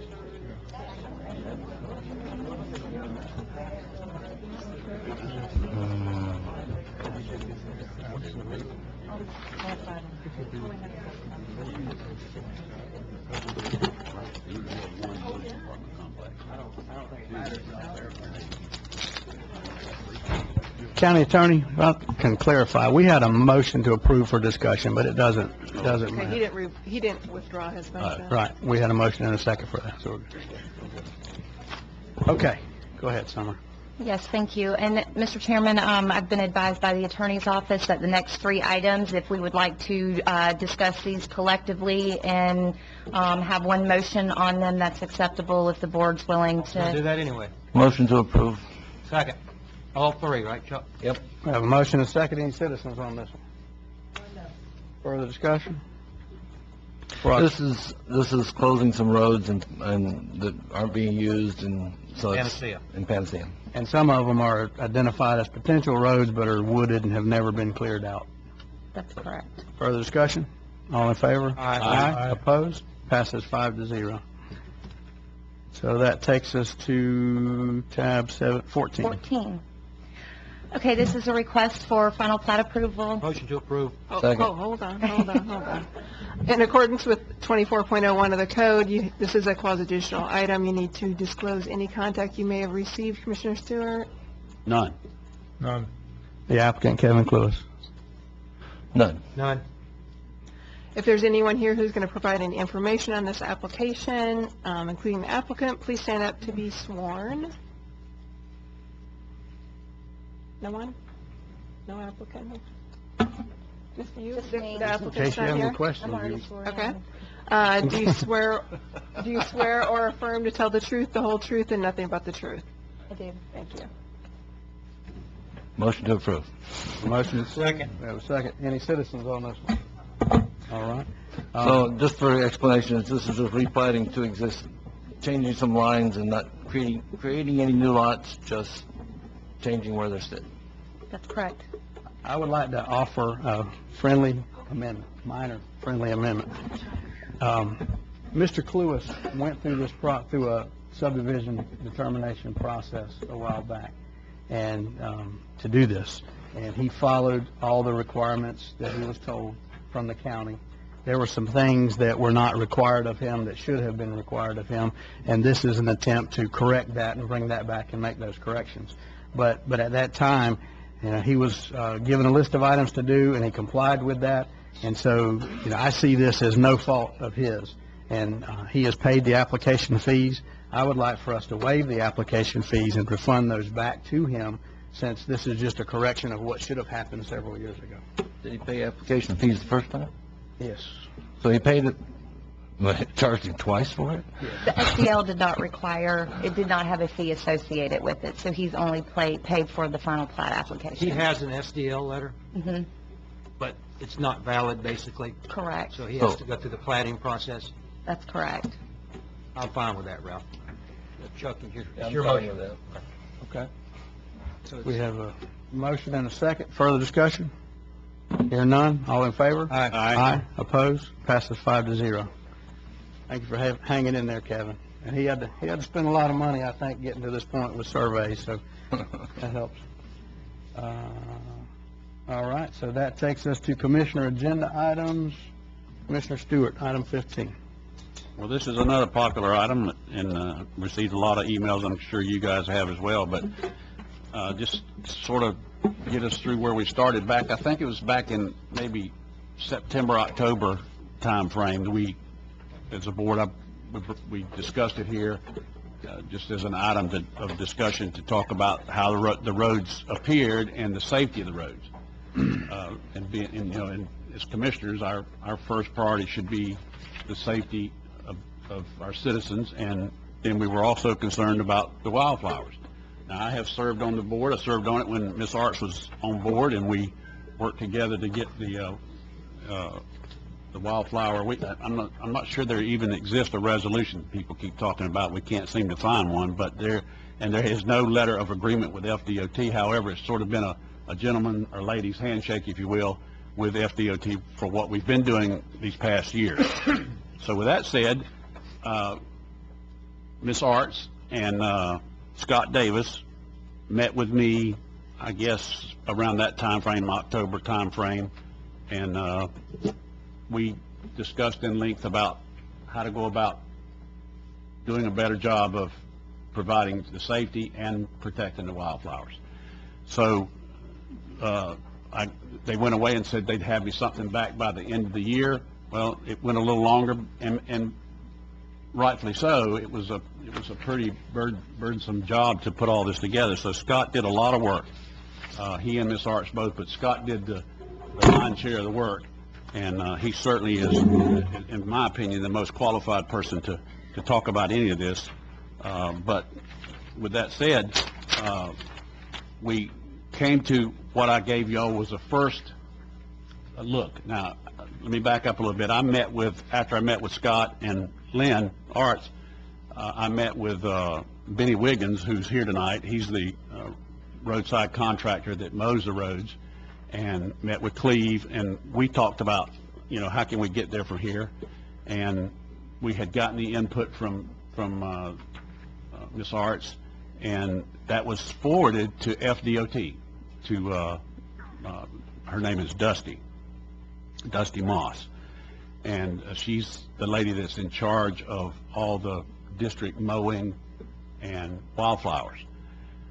So we had a long discussion, and she said that she could not accept what Ms. Arts had in that form that had been forwarded to them, because it was just, and that's in your package, by the way. It's a very detailed list of maps, and Scott mentioned it earlier about all the A through whatever it was, the alphabet. I think we went through the alphabet almost completely, and they said it was just that was too hard. And so when I talked to the Benny, who's the road contractor, he mentioned that it was hard for them to understand. You got to understand that while we may understand flowers like Scott does, or try to understand, you got a guy out there that's in and a tractor trying to mow the roads, and he needs to understand where he needs to mow and not mow. And so there's a disconnect in there. So we wanted to make it simple. That was my goal, was to make the mowing simple, and let's protect the endangered wildflowers. So Scott came back to me. Scott, you correct me if I'm wrong, about 2 weeks ago. Is that about right? 3 weeks ago, maybe? Was it that long? Okay, last week. And this was in the 11th hour, and Scott came in, we sat down, we had a nice conversation. We were trying to meet in the middle here where we could do both. Provide the mowing, and that's when I put out a second option. And then it got bounced around in all the organizations with the wildflower folks. And then finally, today, we came up with this option 3. And option 3 is what I feel like, and I would certainly welcome Scott or Miss Arts or anybody who, I'm assuming we've got some people who want to talk about this, but option 3, and I don't know if all the public has this, but I don't know if we have one we can put up there, Patty. Is that the option 3? No? No, I don't have one. Okay. Wait, yes, I do. If we can put that up, I'm going to just read it so the public understands, and there's one, if you'll just allow me, at the end we need to add one thing to it to make it complete, and then I think we're almost there. And this is a letter to Ms. Moss. I'm not going to read all the introductory stuff, but the bottom line is to revise our current mowing plan for state roads in Wakulla County as follows. Cut all state roads the full right-of-way 6 times per year except for the following. Now, let me just note there that I was told that last year we didn't get one full cut the whole year. The whole year. So, again, cut all state roads the full right-of-way 6 times per year except for the following. And this is, I'm trying to create a protection for the current areas that have wildflowers. And the first one is on Highway 98, south and west, however you want to look at it, between the Medart Elementary School and entrance into Panacea. Only cut the front slopes 4 times a year and full cuts twice a year in the mid-May time frame and once in the winter months. Now, talking with Scott, we're going to have to define, and I'll work with, Scott and I'll work with Benny, if that's okay with our, you guys and FDOT, to sort of designate where that cut probably needs to be. That if you can envision it, there's no swell there. It's just kind of flat. It goes out to the piney woods. So we're going to have to say, we want to cut it 15 foot or 20 foot or half the length and leave the back slope, if you will, for the wildflower. So we'll work together. Are 15 foot wide. Right. All right. So that's the first deviation from cutting all of them. The second one is on Highway 98 east of Spring Creek Highway and west of Port Leon Drive. That's going down to St. Mark's. There are 2 existing wildflower areas. Please, and these are very important from what Scott tells me. This is where he's got the most endangered species of plants. Is that right, Scott? And anyway, so there are 2 existing wildflower areas. Please cut the front slopes to the swell 4 times a year and only 1 cut of the full right-of-way during the winter month. So those places would just get the front swell, and then make sure that Benny gets this, is that we're trying to cut just down to the swell, Benny, and not go into the swell. And I think you and I talked about that would be easy for the guy on the tractor to be able to do. And then the third and final one is on Highway, or not the third and final one, but I'm going to add one more. On Highway 267 east of the Wakulla Station intersection to the intersection of Highway 98 in Newport, please cut only the front slopes 4 times a year and a full cut in the mid-May time frame and once in the winter months. Scott said this was important to him. He felt like the people, he works at the St. Mark's Refuge as a ranger, and people traveling there to go see the flowers and what goes on down at the refuge, they travel that road many times, so that was important to him to have that cut, and that's fine. We need that front slope, we can designate the width of that as well. And then the final one that I didn't put on this, but and it was just because I forgot it, is to add on Highway 98 from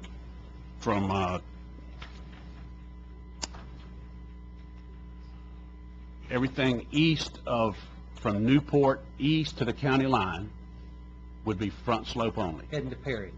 headed to Perry. And really, there's only a front slope there, so we'll have to figure out what width we want that to be, probably, again, a 15 or 20-foot swath there. Because they're going to, if you do that, all the lilies are gone. Right.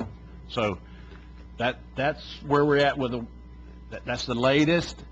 This has been complicated, folks. I've tried to do my best to work with all the agencies, and I'm not giving myself any credit. I'm crediting those folks for being patient and working with us to try to find a way to do this. And Scott, if you don't mind, if you just... You'll have a minute, man. Has Scott got a card in to speak? He does? Okay. Well, when Scott Come on comes up, Scott. I'll talk to him.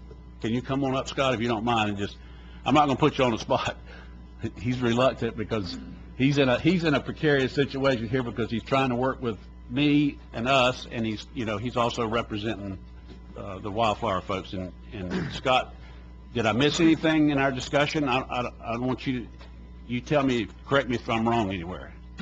I believe that captures our discussion, and I'm hearing that there's 3 different versions that were modified, the language is modified. That reflects the areas that I specified. Now, I have what we talked about, and then I have a draft from the coalition that is different than what we talked about. And I don't know if you have a copy of this or not. I'm assuming you have a copy of it. Ms. Harsh gave it to us. Okay. So the copy that Ms. Arts gave you guys, this definitely conserves a lot more roadsides across the county. This reduces the mow on the front slope, but still maintains the back slope across the county with a reduced mow, such that countywide, all of the state roads would, if I'm reading this correctly, which I believe I am, only be mowed twice per year. You're saying county roads, not state roads? State roads, This is yes. state roads. Okay. State roads Okay. within the county. Scott, I'm sorry, if you could, it says basically, maintain the current mowing plan. Okay, with 2 changes, if you don't mind, I'll read them. Where a 10 to 15 centi strip is currently mowed, increase the width to cut the entire front slope to the swale, okay, to the swale, not in it, and change the timing of the midsummer mow from June to May 15th through the 30th. Now, if we're maintaining the current mowing schedule, is that the one that has a problem? Yes. Okay. Well, we had a In my problem opinion. last year, but you didn't get mowed last year, correct? It didn't get mowed last year, and that's the problem you had last year. But we had, we have this wonderful wildlife monarch bird festival. We're talking about monarch butterflies, and one of the interesting things in wildlife is roads actually do provide wildlife corridors, but only for certain species. And the species that it works best for is butterflies. It actually will bring butterflies to St. Mark's down a corridor that has flowers. And so this could be real important for us, our monarch butterfly and our whole butterfly populations. And our butterfly populations this year were just spectacular. And, I don't know what's happened with the monarch and the refuge, but, on the road I was driving on, which is 319, we had a spectacular display of butterflies. We have a whole tourist-based system here where we've got pamphlets out in the public to bring people to our flowers. We've got festivals to support about the butterflies. This is important, and we need to really make sure that we get this right. And they know better than we do about how to manage for these butterflies and how to manage for these flowers. I agree, and that's why I met with Scott, and that's how I come up with this option 3. This is from that meeting, and he just. So, Can I ask you one more? I'm sorry. Yes, sir, one go more ahead. thing. You don't have to answer this if you don't want to, but would Mike's proposal be detrimental to butterflies? So Mike's proposal protects at a minimum. It protects a minimum acceptable amount of roadsides. It protects all of the roadsides that contain all of our absolute rare species, and I don't mean rare to this county. I mean at the global level, rare, critically endangered species. So it will maintain those roadsides. It will not maintain wildflower populations across the county. You'll probably see a reduction in the species. We do have an issue. We have areas where we have an overabundance of ragweed. They get tall, they grow fast. My original recommendations that I submitted towards the end of the year, beginning of January, demonstrated that there were tremendous amounts, many miles of roadway that I was strongly recommending for a massive increase in mowing on to contend with that. So that would have to be worked out with time with FDOT, if that's feasible or not.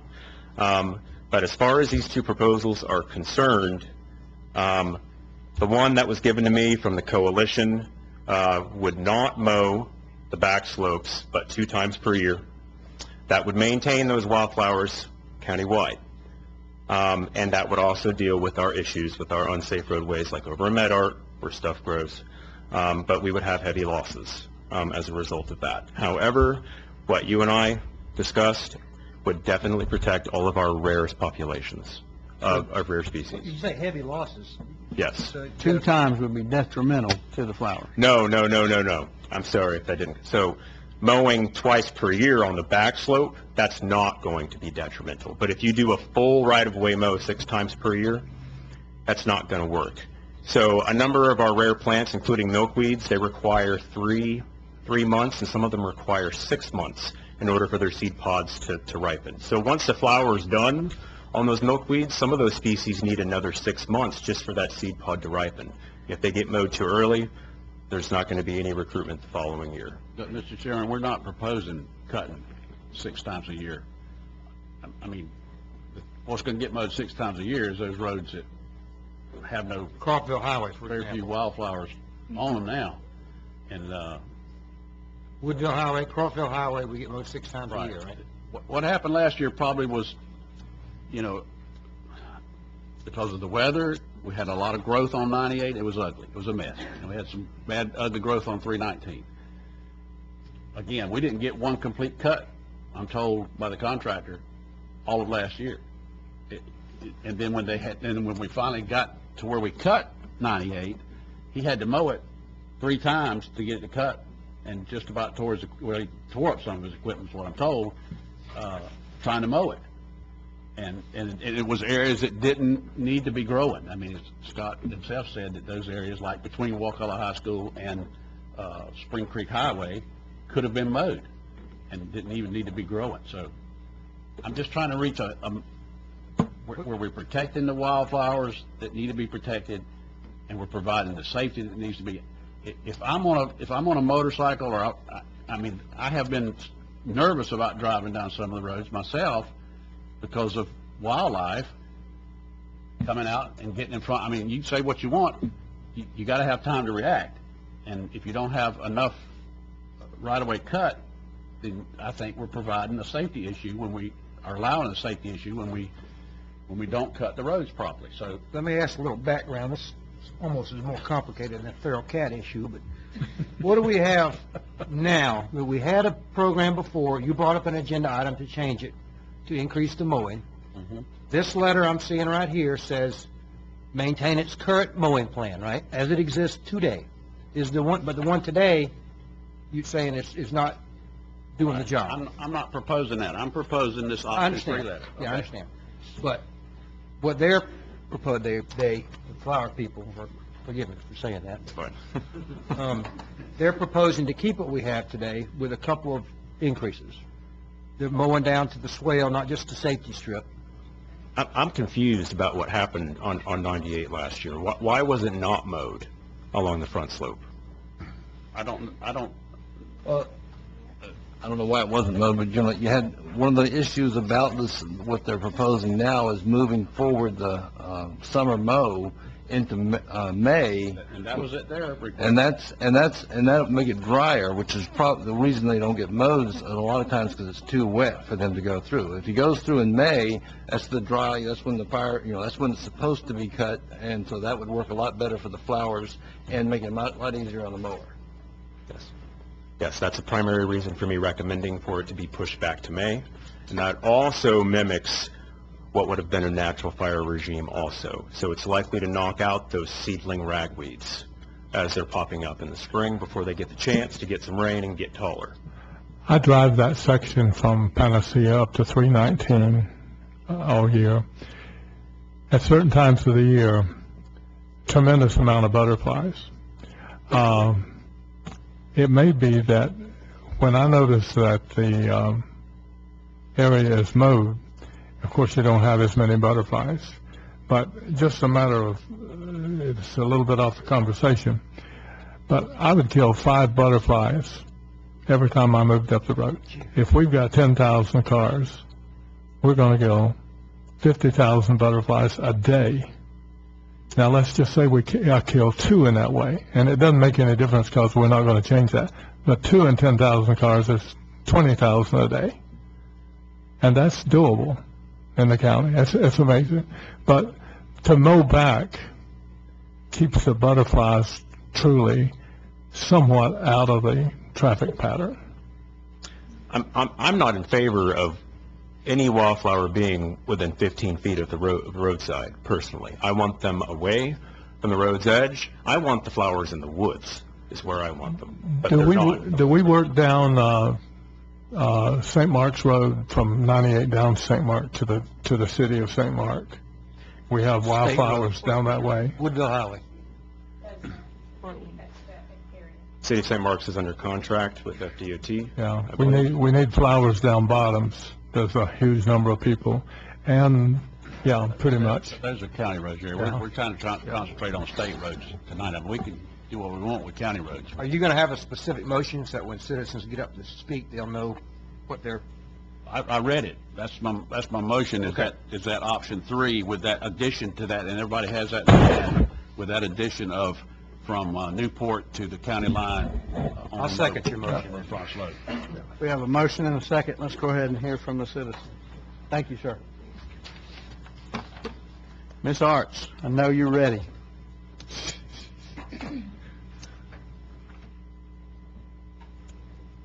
We do kill that many butterflies. If you kill 2. Okay. I think we just heard Commissioner Stewart admit that the problem hasn't been with our current regimen. It was last year because FDOT didn't follow the regimen. And Commissioner Stewart now has 3 letters, I guess, that he's produced. One was published Wednesday, one Friday, and now there's a 3rd one that's in this motion that I haven't seen, most of the people here haven't seen, and I'm not sure that that's really very kosher. That's not true, Ms. Arts. I beg to differ. I know I offered it to the lady here today who was going to share that with you. Maybe she didn't share it with you, but that was supposed to have gotten shared, so you had ample time. No, but I'm not even talking about me. How many people here have seen this 3rd letter that they're now about to vote on?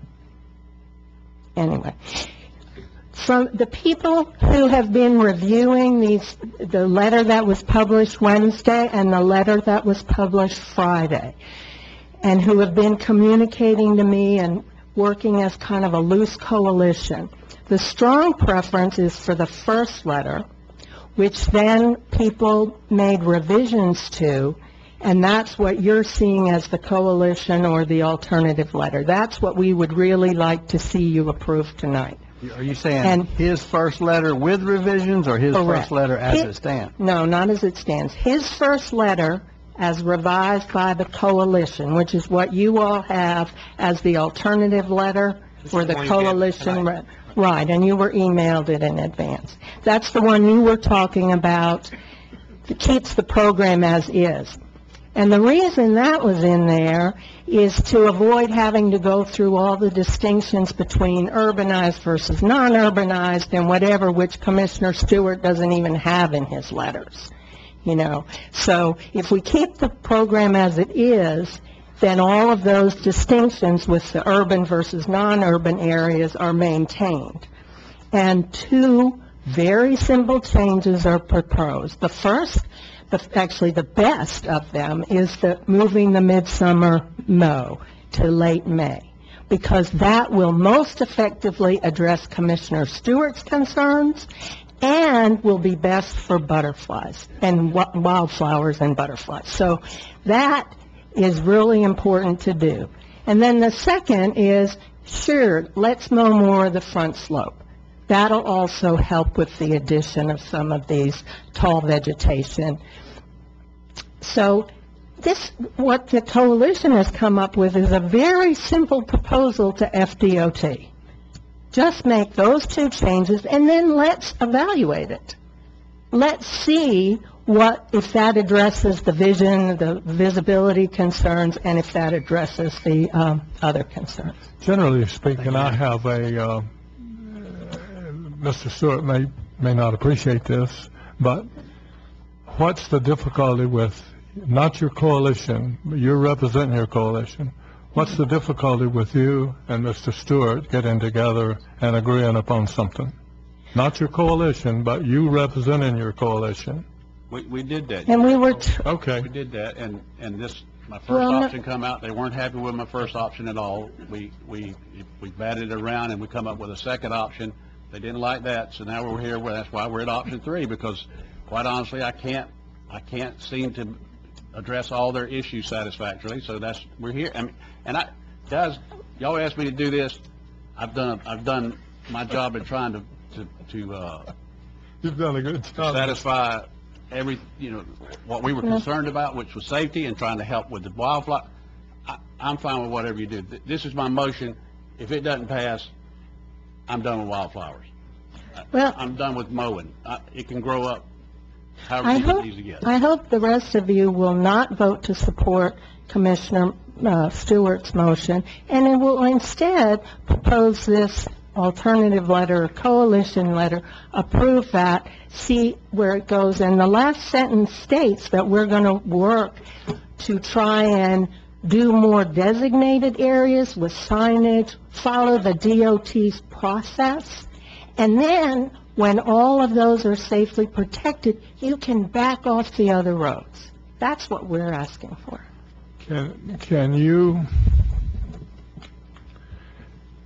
bring to the board 2 items along with Mr. Stewart's proposal that we could agree to, instead of a complete list that changes his list? If you look at the list we've got here, it's basically Mr. Stewart's proposal with a protection on the area 98 that has a real rare flowers. Okay, this their proposal seems real reasonable to me. It's really close to what Mr. Stewart has, but with the one area being well protected. Well, just put that in one paragraph then. It is. That's not a paragraph. That's a page. Well, this is to replace this. No, let's don't do that. Let's take Mr. Stewart's and put a paragraph in that the coalition would like. Well, if you go back to the first one, which is Mr. Stewart's here. No, I've got his here. Oh, no, this is the original. I've got his last one. Well, it's his But last Jerry, one. which is simpler? Ma'am? Which is simpler? I thought we wanted to have something simple, easy for FDOT to follow. I'm just trying to get an agreement. Okay, well, I would suggest,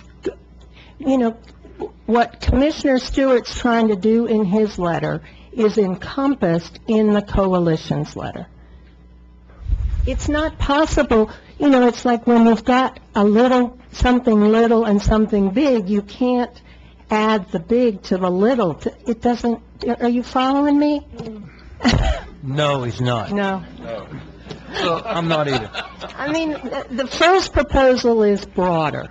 It's more, it encompasses more roads. And so... What we're going to have is, if we can't agree to this, Mr. Stewart's going to jump ship. No, I'm not going to jump ship. I met with Scott Davis. He's the botanist. We agreed that this approach would work and protect the same things you're saying in here, the same 2 designated wildfires on 98, and it does the same thing. I don't understand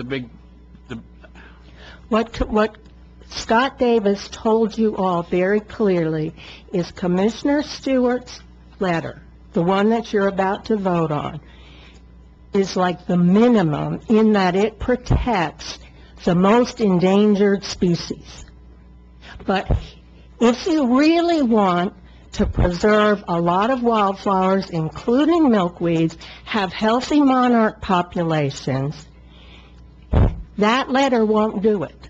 What you need to go with is the coalition letter. And bring him up here again, he can tell you. So can you or Scott or someone tell us if that's the minimum, make it real simple so we can understand it. But are we talking about changing the frequency? Are we talking about changing the distance, the miles? Seems the width of the cut is what they changed. The mowing frequency would stay the same. They're changing instead of doing 10 to 15 foot safety strip, mow all the way down to the start of the ditch. So you and Commissioner Stewart are in agreement on the frequency of cut? Is that what you're saying? Well, no, because a lot of roads in the county that currently have wildflowers, including milkweeds, and lots of butterflies, are going to end up completely mowed with Commissioner Stewart's proposal. And I'll give you just one example. 267 west of Spring Creek Road, which is in the National Forest, is now going to be mowed. If you vote for Commissioner Stewart's letter, it will be mowed 6 times a year. On the edge of a national forest, we aren't even going to let the milkweeds and the butterflies fly? Hold on, I think you're just talking about state highway roads, right? That is a state highway. But we maintain Smith Creek. No, this is 267, next to the refuge. I thought you were talking Smith Creek, I'm sorry. So I've got everybody so confused. And again, I did this based on the conversation Scott Davis and I had. That road wasn't mentioned. Look, I can only work with the information I have, and that's what I did. I presented the best thing, the best concept I could come up with based on what I had, with increased mowing, which I feel like we need, and we still protect the wildflowers. So, what else can I say? I mean, we're never going to get through all these. Well, Do you think we just need more time to work to see if? I don't think. I mean, Well, would you accept using the proposal that the coalition came forward? Because it's really similar to your first letter, except that it doesn't have your statement cut all state roads the full right-of-way 6 times per year, and then you cut everything and exclude, and this doesn't do that. This keeps the back slope protected throughout the county. How about this? Why don't we go with their letter? Let's see how it works for, I don't know, a year. If there's a problem, come back with something else. I think that would make everybody happy to go with y'all's letter, right? Yes. Mike, and I understand and I appreciate the position you're in. You're trying to help. You're trying to do the right thing, and I think we all agreed with you on that. But you're almost being made to look out like a bad guy. Oh, I'm used to that. The only thing is FDOT had asked to simplify this. Because the problem is we're going to need to trim the number of roads down tremendously. Anything we do is going to be subject to their final But I know, approval. but that's what I'm saying, that needs to happen, because that is a concern, and that's our concern as well, because it's too many roads, we got to Let me get a little background, David. Is the current mowing plan this long list down here on the bottom? That, and just imagine, that's right, that's way too big. Way too big. And Ms. Arts, I don't want to drag this out all night, but your letter does not address making it simpler, correct? Well, the it's simpler than Look, I know Commissioner Stewart's. Okay. the words are simpler, but Okay, well, here, let it's not simple. me bring your attention to this. Next to last sentence in the coalition's letter. Lastly, over the next year, we will work toward bringing Wakulla County into line with FDOT's vegetation management plan by specifying sensitive areas for signage and special management, and other areas where FDOT can resume standing mowing practices. What that says is that over the next year, using FDOT's own procedures, we will try to move toward Commissioner Stewart's second and third letters and address what the county administrator is now saying of abandoning some roads. But first, let's get the roads that really need to be protected, designated, marked, mowed, managed according to FDOT's own management plans, and then we'll start backing off some of the others. That's what that sentence is. One of the key things is they don't want to do anything on 319. Well, we It shouldn't doesn't be doing make- we anything. shouldn't be doing anything, so that's what I mean. Let's lop off a bunch of those roads. They need, this where it needs to get simpler. If we're gonna take it to DOT, it needs to be simple. Well, Needs to East be Ivan, this East road, this Ivan, road. East Ivan North, we need to just, on 319, it's Well, gonna be all developed. all the way down. There's Don't worry there's about there's some 319. good Just don't stuff worry on the about it. south end. I know, but it's It's gonna gonna get be here for destroyed. 10 more years. It's all gonna get destroyed. So there's no sense If in we wasting our took- time. I'm just trying to boil things down simple. If we took their letter and excluded 319 from it, right? Is that what you're saying? I would exclude every road other than Highway 98 and 267. Yeah, see, Because that's what DOT wants as well. We need to simplify this thing down. So they wouldn't be happy with this letter, to keep the current mowing program. They want it simplified. They want it Wait, simplified. wait, That's what I wait. mean. Let's- Is the let's reason being make is you're sure having to cut- FDOT You're having to says cut that. so many different areas, different ways. Just make it simple. 98, 267. Here's what we do. no, this, but everything in the coalition's proposal is, there's no distinctions between roads. It's, everything gets managed the same way. So it's not what you're saying. And if you're going to eliminate 319, the Crawfordville Town Core is already eliminated. So where, how much bigger do you want to get? The very northern part, where again, it's national forest, or? Well, I think the concern is that construction is going to start in just a few months from Bloxham to the county line. And so there really wouldn't be any And then reason- right after that's coming the south side. Right. So that's all getting, 319 is getting ready to get destroyed.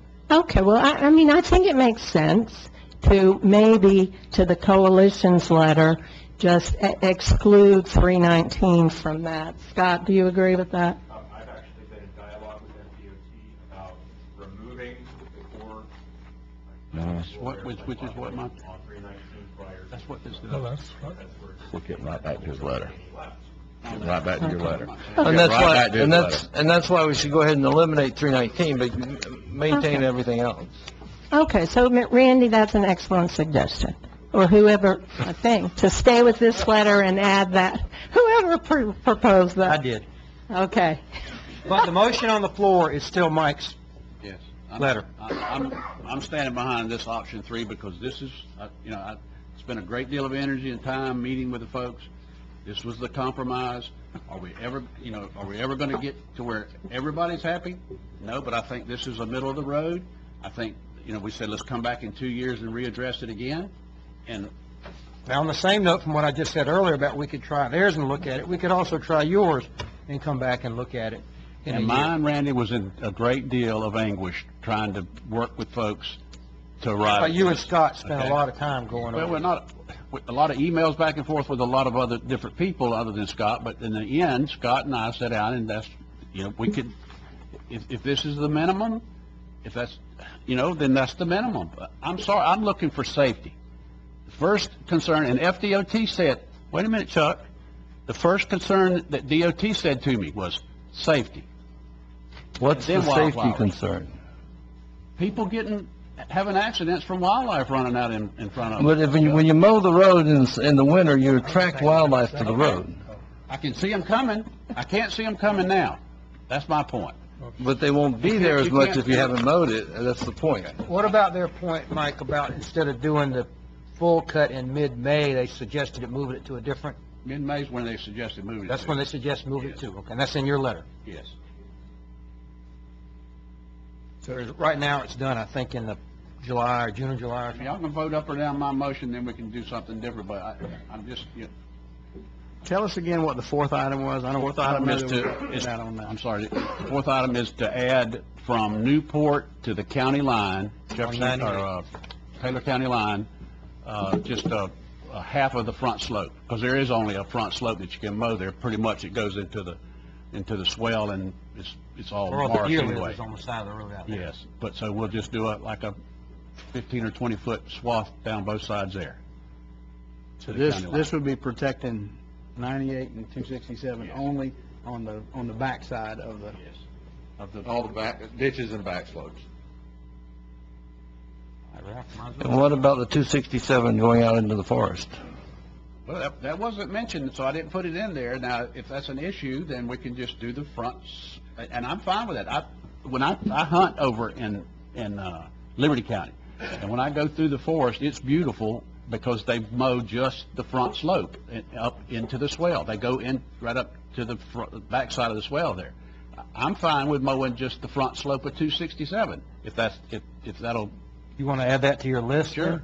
If that'll help, yes, I'm fine with that. The whole road? The full length of 267? Yes. Front side? That's twice a Keeping year. it simple, that's keeping it Twice simple. a year, it gets mowed in May, mid-May, and in the winter. This is the one that goes by Wakulla Springs entrance? Yes. The whole, that's... Well, I think So I'll change my second then to match your amended motion. So you've added 267 in his entire length. And I think Mr. Davis even said that he wouldn't want any plants in the first 15 feet anyway, if I heard him correctly, so. Right. And if we just do the front slope of that road, Benny, that's easy for a tractor operator to understand, right? Okay. He's the man that's putting the tractor operator out there. And understand, they have to understand, they can't have a GPS mounted up in the tractor trying to drive around figuring out where this coordinate is, that coordinate, and where A through Z is. It's got to be simple. You put him in there and you pay him however much an hour, he's going to have to drive that tractor down the road and say, I got to stay off of this and that. I really want to see us get DOT involved and get them to make sure we got signage up that says wildflower protection zone, and that way people know not to drive through them and people know not to mow them. So we can work on that separately. We've got a lot of citizens, so let's go ahead and get to that. I'm not a wildflower hater, okay? I do love wildflowers. I do love butterflies. And you come to my yard, you'll see that. And I come from a line of beekeepers, right, Nanette? Right. That's right. Love wildflowers. Miss Bonnie Basham.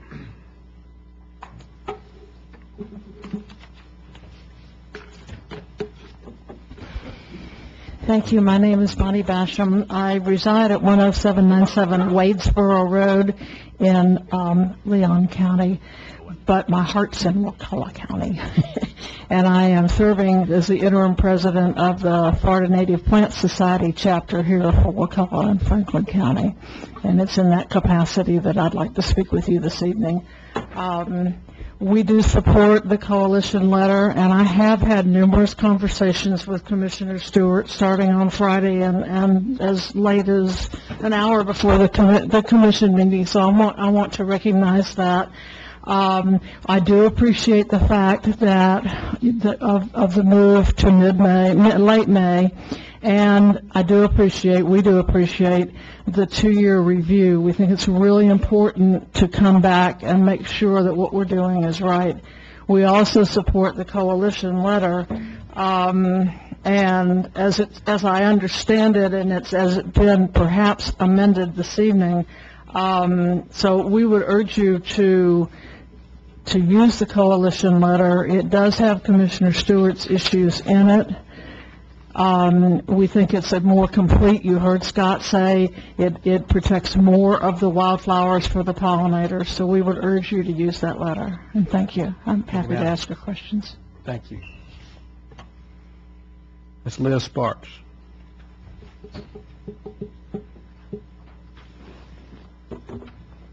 Hello, Commissioners.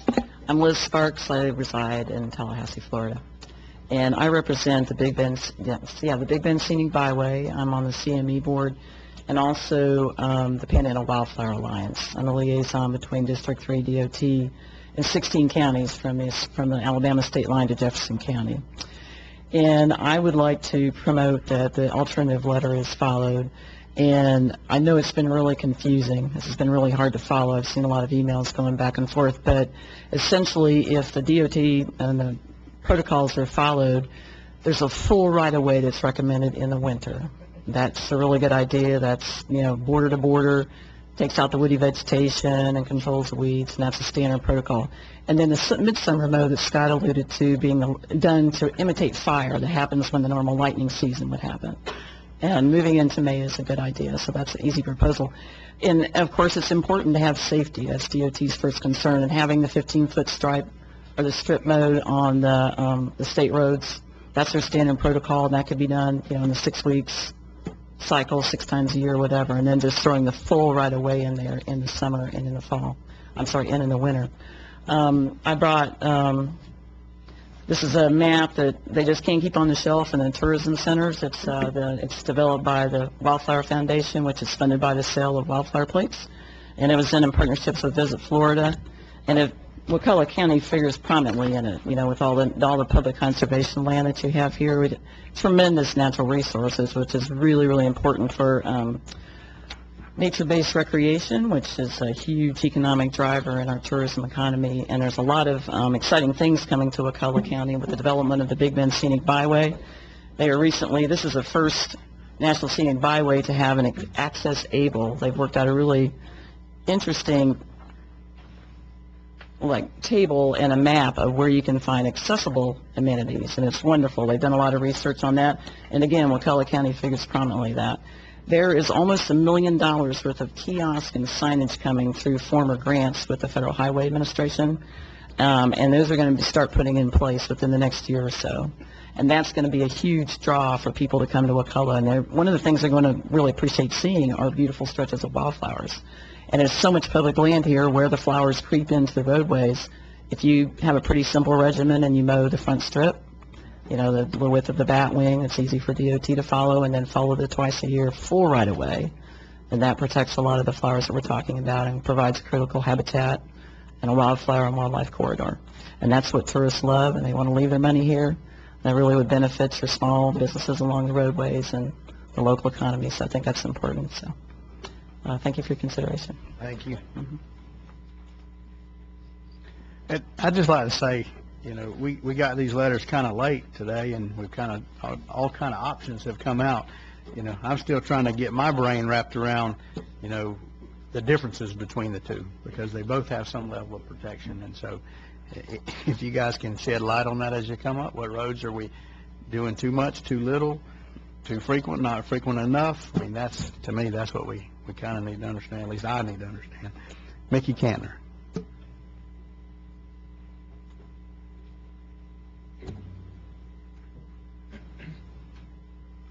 Mickey is the mayor of St. Mark. Not really. I just live in St. Mark. Mickey Cantner from St. Marks, Florida.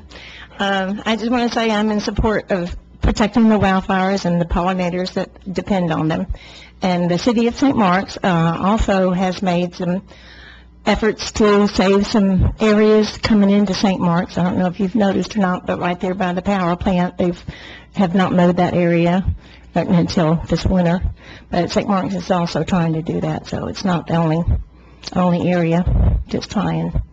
And I do hope that you will do the maximum, not the minimum. So our pollinators, especially the monarch butterflies that come through in October. I myself have been following the butterflies for years and have noticed a really decline in our butterflies. So I'm glad to see that they are starting to come back. But if we take the flowers away and the milkweed away, they won't repopulate. So keep that in mind. Thank you. Thank you, ma'am. Thank you. That's Eleanor Dietrich.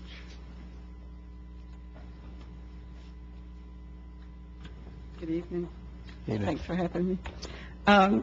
Liz Sparks just talked about she was the liaison between wildflower advocates across the district from Jefferson County to Escambia County, and I had that job for 4 years until this summer.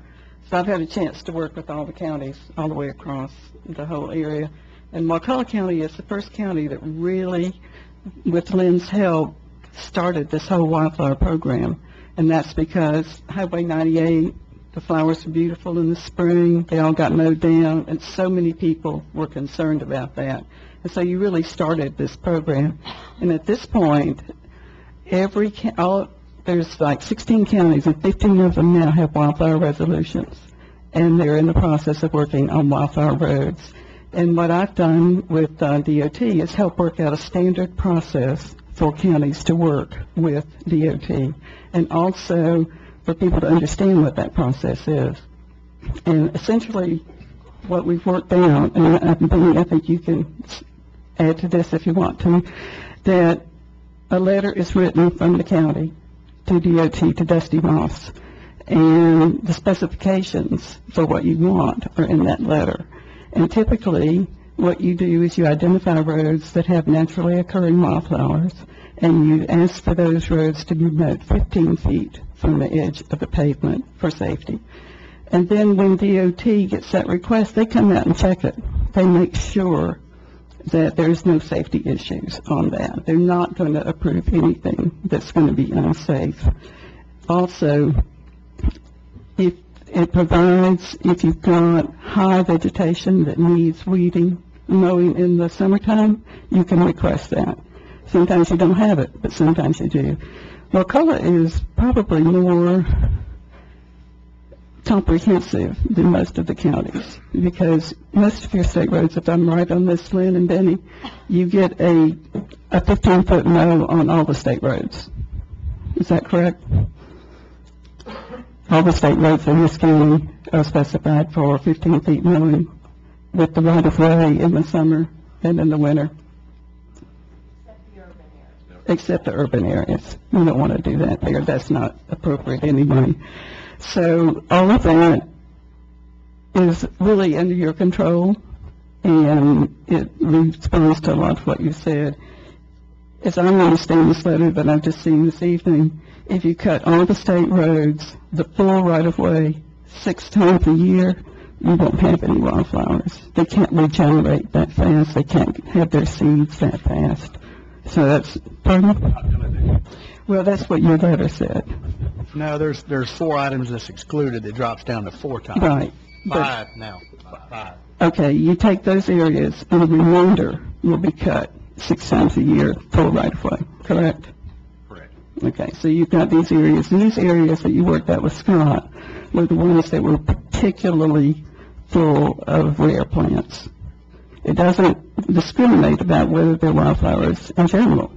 And what you want is many wildflowers as you can have that don't change your safety. You know, we've worked with this in other counties. One of the reasons that it was acceptable to the commission is their first thought was, this is going to save us some money. We don't have to know everything. So that's something else to take into consideration. If you're going to cut a lot more, it'll take a lot more time and a lot more manpower. And we're not going to find out what the difference is going to be between the size of this road and what you're mowing right now, and let's see what the difference is. Thank you. Thank you. Thank you, ma'am. Mr. David Damon.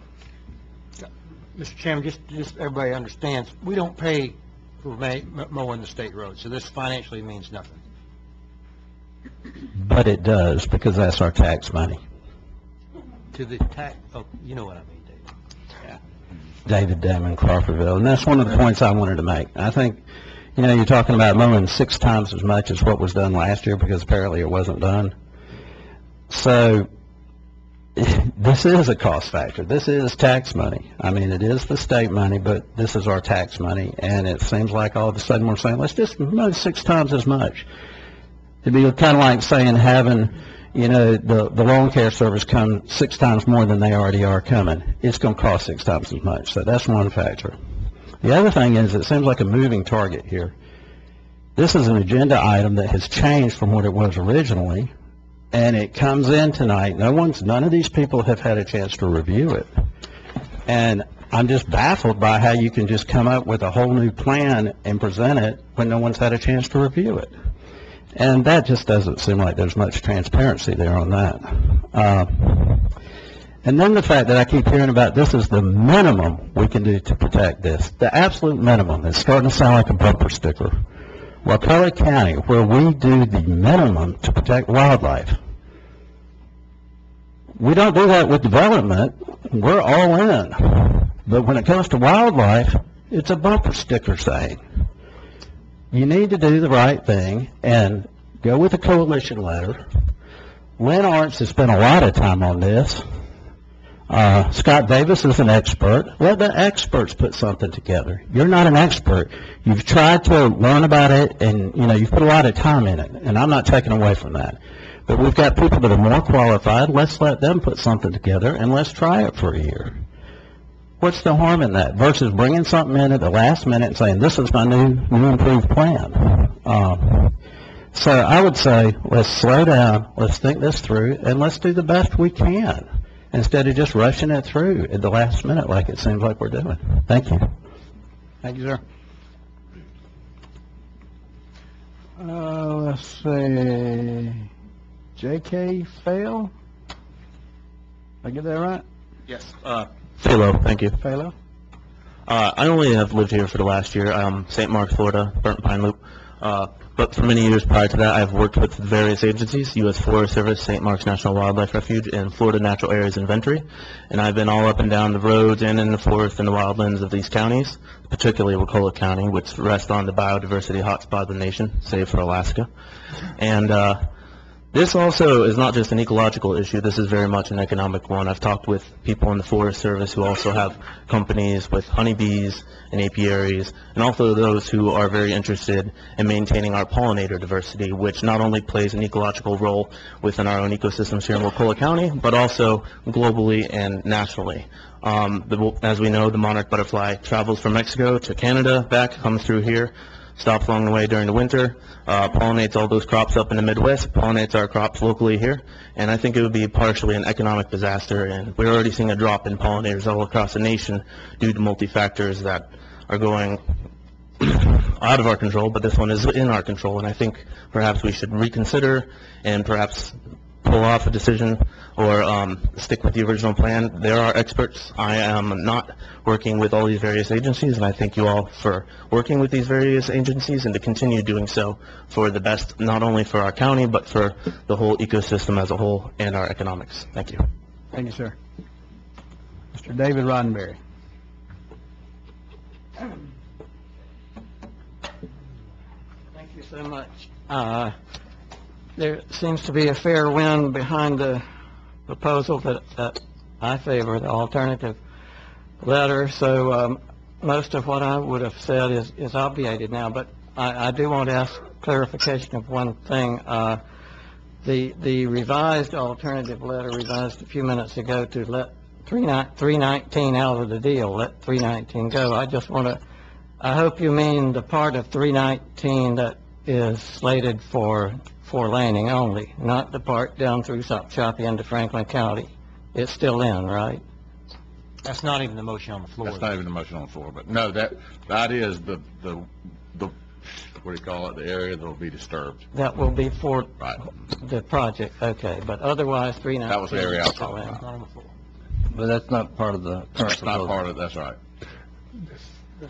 It's not part of the current motion, no, sir. Okay, well, okay. Well, we discussed it, but we didn't revise the motion to include 319 at all, correct? No, I thought the alternative letter was revised to exclude the part of 319 from Leon County down as far as the 4 laning's going, was it not? They can revise the letter to say whatever they want it to say, but that's not the motion on the floor. Okay, well, that's what the point he's trying well, to then my point would be, please, however you dispose of that, let the part of 319 from Medart through Shopee and down to Franklin County stay in the alternative letter. Is that in the plan? Okay, well, so I can be easily confused here, but Me too. Me too. but at any rate, what we don't exclude 319, that south part, from what is approved here tonight, please. That's about all I need to say, I think. Thank you. Thank you, sir. Mike, did y'all talk about that section of road with Scott? Did it ever come up? And this is, There's not enough, the this is the problem rest is of there's not citizens, enough. but where we're going is right back where we were. It's so convoluted that FDOT doesn't like that plan. It's too convoluted. It needs to be simple, put a man, he's got to understand where he's supposed to, if you, that's why I suggested it be written like this in an easy, it's more convoluted in this third one than it was when I started, but I only got this far because I was trying to meet their needs. And it sounds like I'm the bad guy, but I'm the one who's been trying to just... You're the messenger. You shoot the messenger. Satisfied and I can't do it. It's impossible. So I'm saying to you, this is my motion. If it dies, then we'll do something different, but... Yeah, but we have another, letter here that seems to accomplish everything that you've done. No, it doesn't. It's really close. No, it's not, Chuck, because it doesn't say... Still has all this. If it said at the front, full mow on all state roads except all that, I would buy that. I'm fine with it. Well, it's maintaining current road I length. don't want to maintain the current mowing. I That's the don't. point, That's the point of why I'm here. Y'all tasked me to do this. I'm here, and, if you're gonna throw me under the bus, throw me, and that's okay. I'm used to it. So if they only mowed one time last year, are they gonna be okay with 6 times? Yes, because that's what they're paid to do. They didn't mow a whole time last year because it was so, Benny can tell us why, but it was just because of weather, it was because of wildflower folks, it was because of a lot of other reasons that they just couldn't get it mowed. Let me ask. It was so convoluted because the plan was so confusing. Let me ask a question. According to Mr. Runberry, with Randy's addition, we did 267. Yes. Okay. County line to county line. Okay. What would be the difficulty with doing 319 from where it connects to 98? I don't think there's not enough right-of-way to support that there. Not enough right-of-way. So we just You've leave got that. the ditch line Okay, there, and so that's that just about it. stays natural anyway. Yeah, you're gonna cut to the ditch Is that line there correct? anyway, yeah. Ditch line, yeah. Okay, so that. You cut to the ditch, there's on 319 on Okay. South Chapel, there's just enough room to get to the ditch.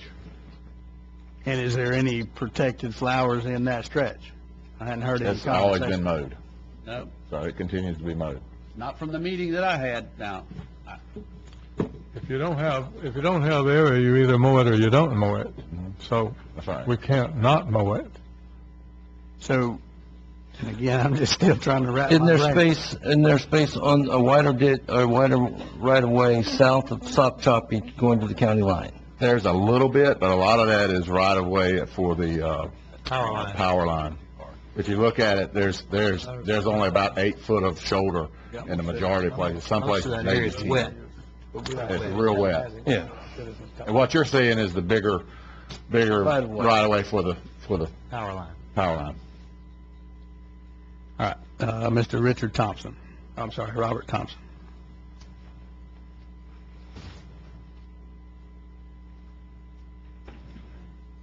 Robert Thompson, Meadowlark, Florida. I'm a little bit confused here. I thought we were here because of Commissioner Stewart's concerns about the aesthetics and the safety of our current plan with respect to mowing. The current plan wasn't implemented. Now I'm hearing that the problem is that the plan is too complex for DOT to implement. DOT isn't up here. It's the county's plan to to formulate.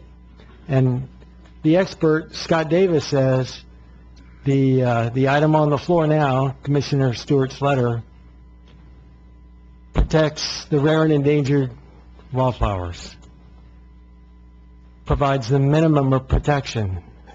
That is not enough. I favor the alternate plan.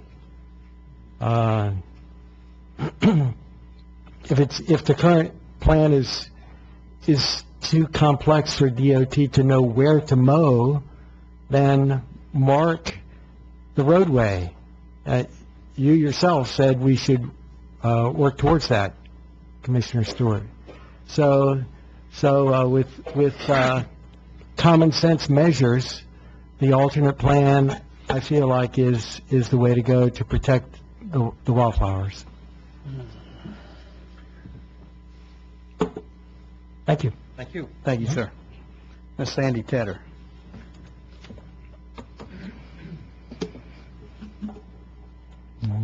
Sandy Taylor, Sock Choppy.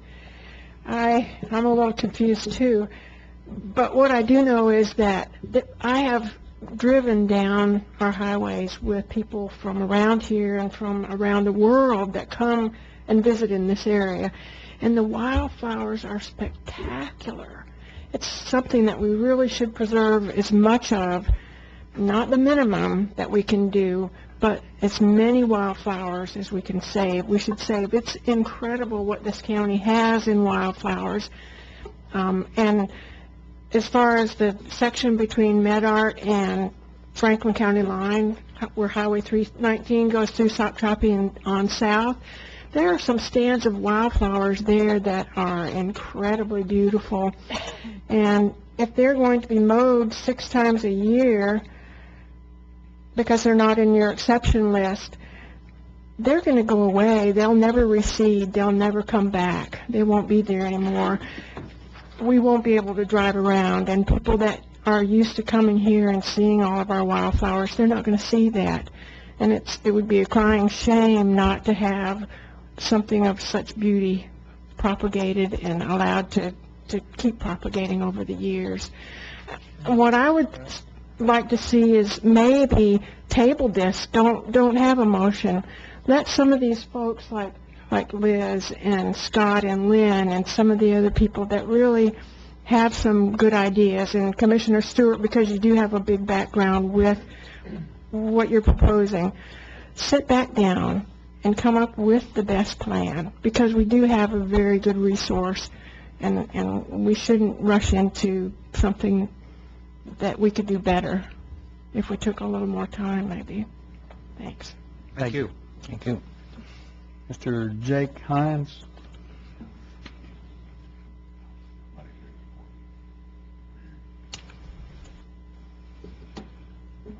I think most of what I want to say has already been covered, but, again, I don't think anyone wants to be on team bare minimum protections. And when you're responsible for managing programs or systems that you don't have a lot of technical expertise in, it's good to rely on subject matter experts. You got some really dedicated people who want to help you out with this. And I think probably most importantly, nobody's trying to devalue the work you've done, Commissioner Stewart. We appreciate it. And it started this dialogue that hopefully is going to get us to a positive solution for everyone. You guys, no doubt, are aware of what an economic driver our natural resources are. And those natural resources, when you're talking about them, when you're thinking about them, it's best to take a whole view. So, yeah, 15 acres of wildflowers or 15 feet of wildflowers along the roadside doesn't necessarily seem like a big deal, but in the bigger picture, it can have an impact that, down the road could cost us something. So that's about all I got. Just I'd encourage you to sit back down and think about it. And again, we appreciate what you've done, but I just don't think we're there yet. Thanks, guys. Thank you, sir. Mike, is that it? That ends our citizens. In your agenda item, it has the proposed new mowing regime for beginning 2018. Is that accurate? Is this, because it does address that Sop Choppy Road, but it's not addressed in the letter. Whose is this? Now, can I call it? I think that's Brett's. Whose? I got a few questions. It's in this option. I just made it part of the motion. 319's covered in there. 319 or 319 to Medart? All of 319. All 319, so 319 south of Sop Choppy would get a full mow 6 times a year. Well, we just agreed to take the 319 out. No, we didn't. Well, if y'all want to agree okay. to that, you can. That's not my motion. Okay. I'm making my motion this option. Well, why don't we read back the motion and make sure that we at least know what's on the table? Okay. Heather, you have And that? let me know if I got it correct, Commissioner Stewart. Cut all state roads of full right-of-way 6 times per year except for the following. 1, Highway 98 southwest between Medart Elementary and the entrance into Panacea. That section is only going to be cut the front slopes 4 times per year, which width will be determined, and full cuts twice a year in mid-May timeframe and then once in the winter months.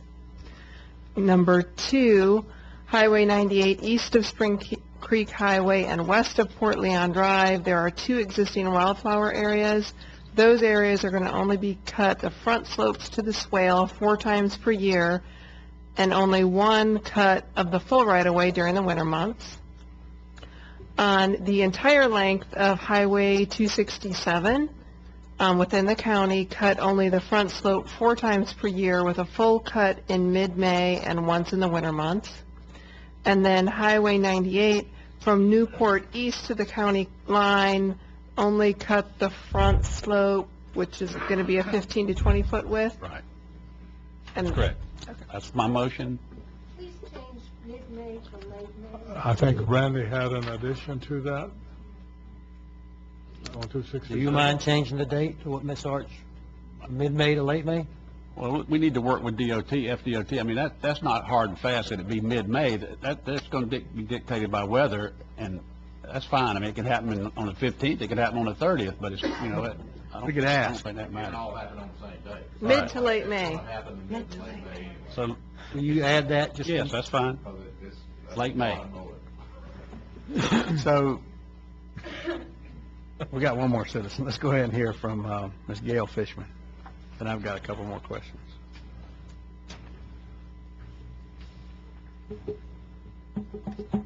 You called me too soon the first time. I really had not had time to marshal all my thoughts together.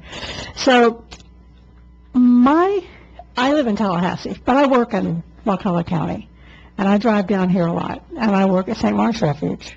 So I hear a lot from people who come in and remark on the beauty of the county, the wildflowers, the birds, the plants, the trees, everything.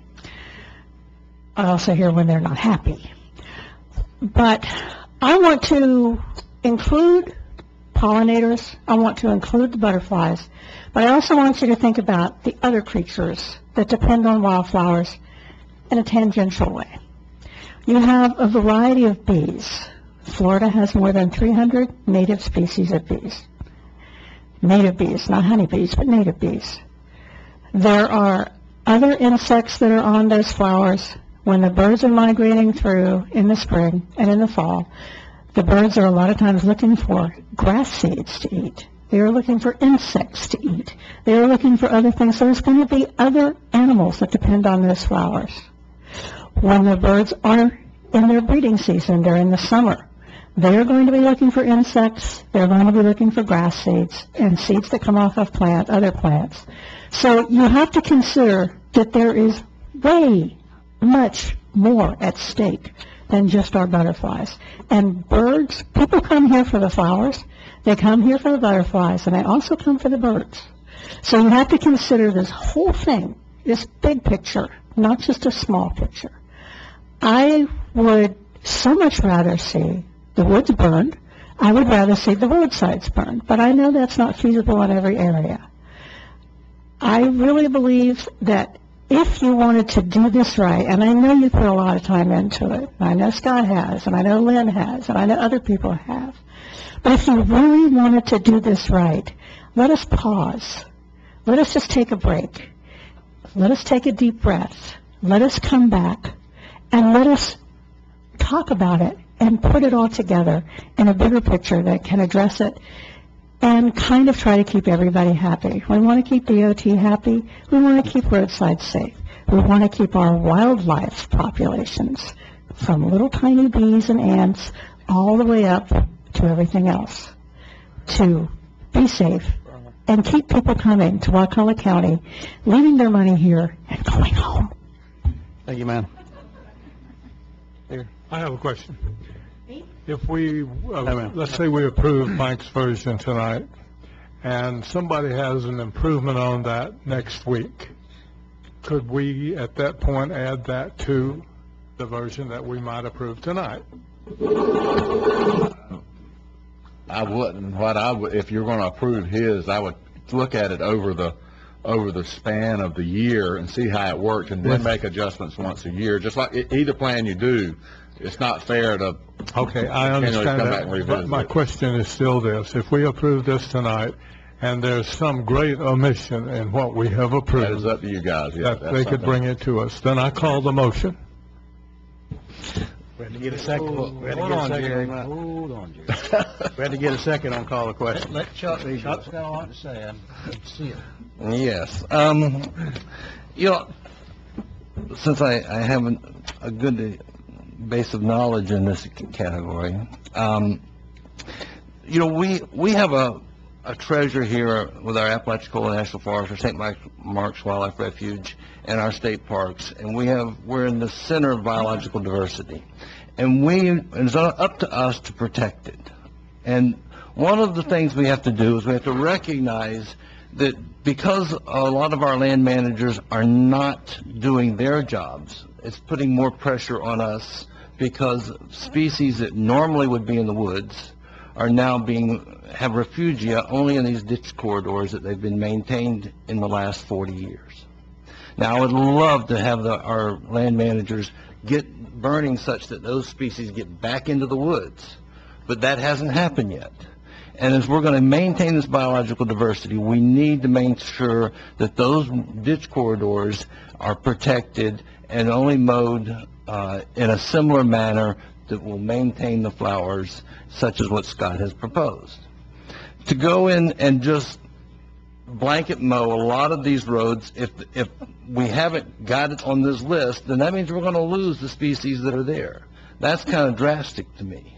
If we're going to go and blanket mow everything, then we're going to lose those species, and we won't even know that they're gone because, they'll never come back. They have to have this ability to flower and set seed, or they're just gone.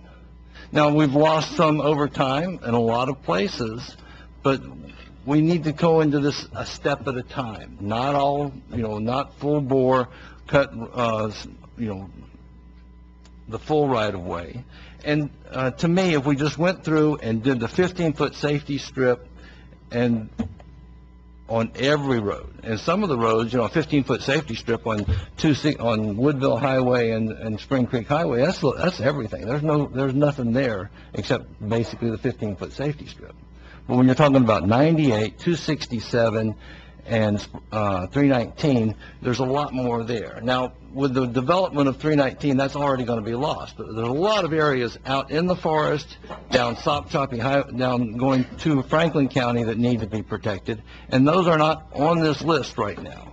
So we need, I want to be much more conservative as we go forward than what Mike's is suggesting in this proposal.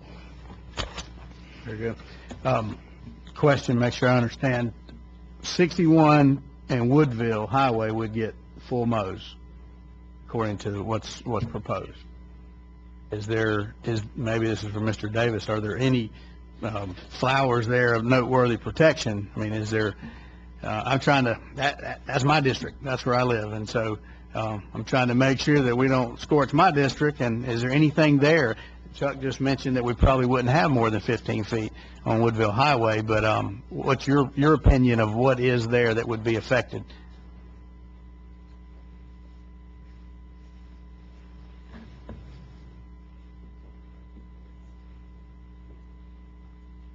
Are you referring to Woodville Highway between 98 and the county line? Is that the section you're referring to? Well, basically down to St. Mark's. St. Mark's already takes care of their part, though. Right. Does St. Mark's start at 98, or does St. Mark's start at the city limits there of St. Mark's? At 98. Okay, so that part's out. So basically from 98 north to the county line. On that stretch of road, there are considerable populations of species, large abundances. They're not endangered, but there are large abundances of species between 98 and 267. North of 267, it really goes down pretty quickly, such that it's mostly just Biden's alba, which is a pretty important wildflower for pollinators, but in terms of very showy roadsides or populations of wildflowers that are more uncommon, between 267 and 98, you definitely have a larger number of species there. You would lose those if you mowed them at a very high frequency. But on Woodville Highway and Spring Creek Highway, Wakulla Springs Highway, a 15-foot bat mower would cover most of that right-of-way and leave a very narrow strip at the edge. We're talking about Wakulla Springs Highway right now? Wakulla Springs Highway. There are considerable amounts of wildflower species on Wakulla Springs Highway that would be lost. How much space? County Road. Wakulla Springs? Yeah, Woodville Highway though, isn't it? Woodville, he's talking about Woodville. Are we talking? He's talking about Woodville. All right, State Route 3. We're talking Woodville Highway right now. Okay, right. So you do have considerable populations of wildflowers from 267 south to 98. I'm a full proponent of mowing the full right-of-way within that epicentral area of that intersection for safety, because there's industry, there's gas stations there. But going south from there, you hit wildflowers quickly. And if you mowed 15 feet, yes. That'd be basically the whole road. It's Yes. pretty narrow. Yes, you will remove those from the landscape if you do that. so I mean, I think we got to have at least a 15-foot path. You're saying 15 foot would take out everything, so. Yes, but if it's So it's either don't mow or. Full mow on that section of road is 15 feet, I think, is Right. what Ralph, Yeah. in that. Right, but so. That's why we said that. So, I It's mean, wet. wouldn't make sense to go to a 7 foot. I mean, certainly we want to protect it, but. Just a 7 foot's not feasible, Yeah, correct? yeah, because of the mower.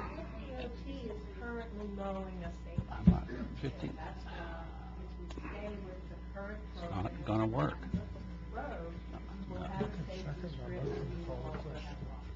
But a safety strip that's less than the width of the batwing mowers, is that what you're saying? Yeah, if it's what they do is they shift upward, onto the road, so. Yeah.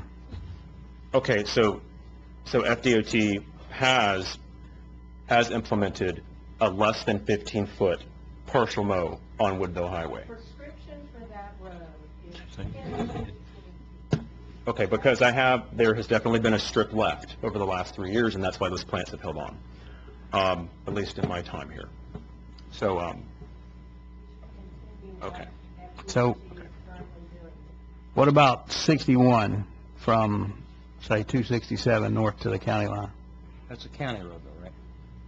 It turns into a state road at the Leon County line, but in the Wakulla part, it's a county road. Okay. 61. And we can do what we want. I've always had problems with that. Yeah. They should maintain the whole thing, but Yeah. anyway. I didn't Different realize that. Discussion for a different day. And it stops being state maintained at our county line. Really? Yep. I didn't know that. After that, state maintained. Those state roads. Okay. Okay. 61's out of the question. I don't know. So have we been mowing half of that section of Woodville Highway? I've been documenting those populations for the last few years, and they are persisting.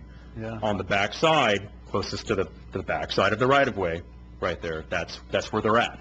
They're not up by the road, they're on the back 50% of the right-of-way, and they have flowered and seeded successfully the last 3 years.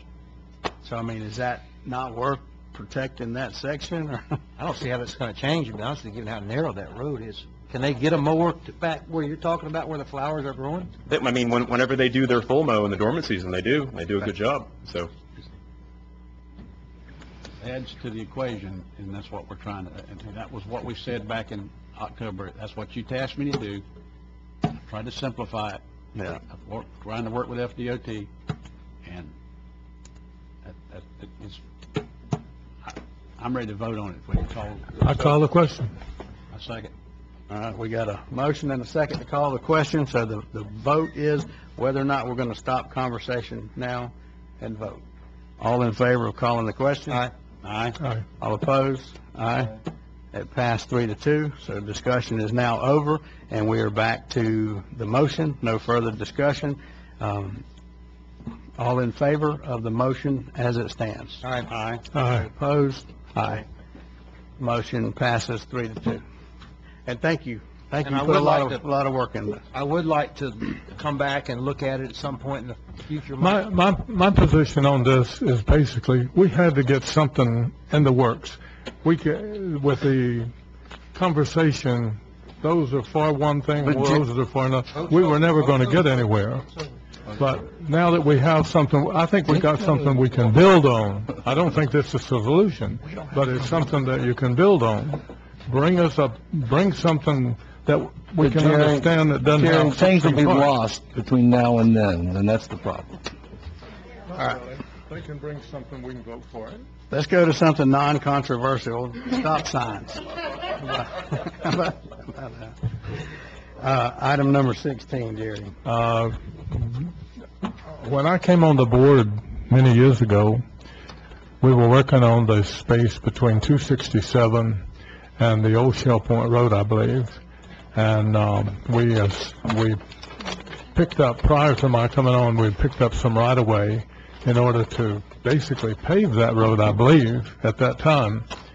But in doing so, somehow, I guess in the agreement to get the right-of-way, we put 3 stop signs on a major road in a 1 mile distance.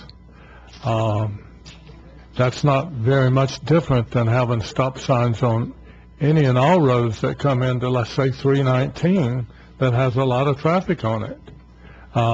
We have a subdivision that I know of and whatever, but it's my agenda item that we acquire the right-of-way to correct the road however that the engineers decide, and basically at the same time remove those stop signs and do whatever's necessary to do it. Now, if somebody wants to donate the right-of-way, fine. If they don't, basically, we'll pay them market value or whatever's determined.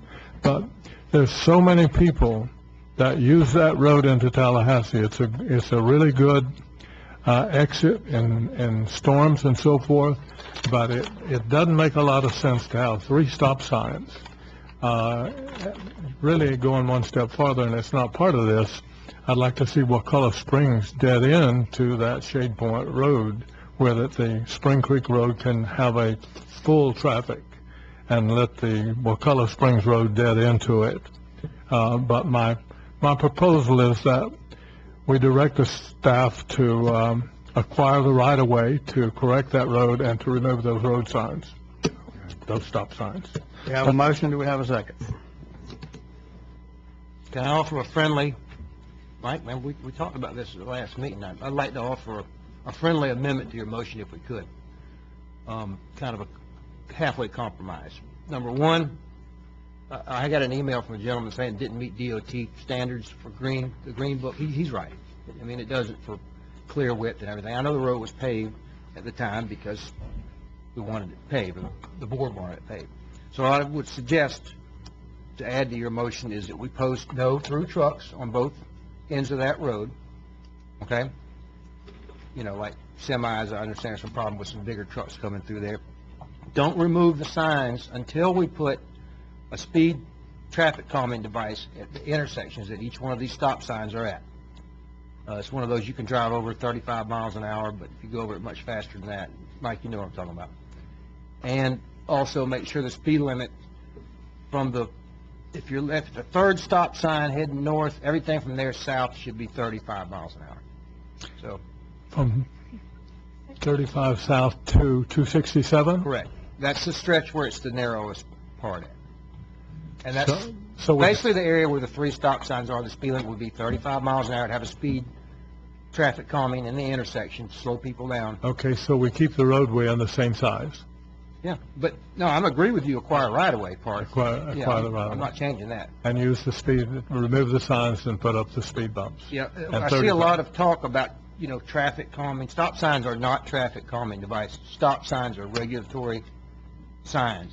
That's what they are. They're not for traffic calming. A speed hump is for traffic calming.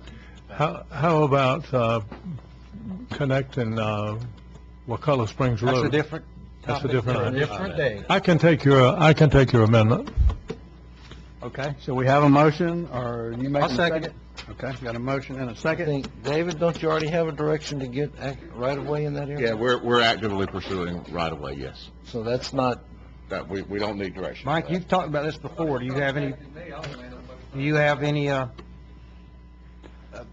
input on that, what I said, or objections? Or? No, I wouldn't have voted for it. I don't want to take up the stop signs until we put the speed humps down, the engineered devices that will slow traffic. Table. Because you're exactly right, speed tables. You shouldn't use stop signs as speed control devices, and they're not meant for that. People are going to run them.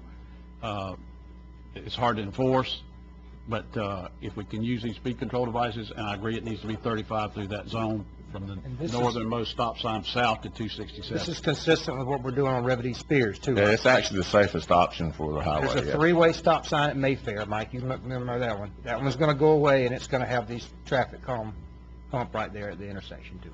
I know that's not going to make everybody happy, but... I can accept that. So the motion still contains the acquisition of property, or? But that's we've got that. We've already talked to some of the larger lands. It's already enacted. Yeah. We already had prior board direction. So we got a motion second. Let's hear from the citizens. Mr. Harry Dutton. Let's see here. Yep, there we go.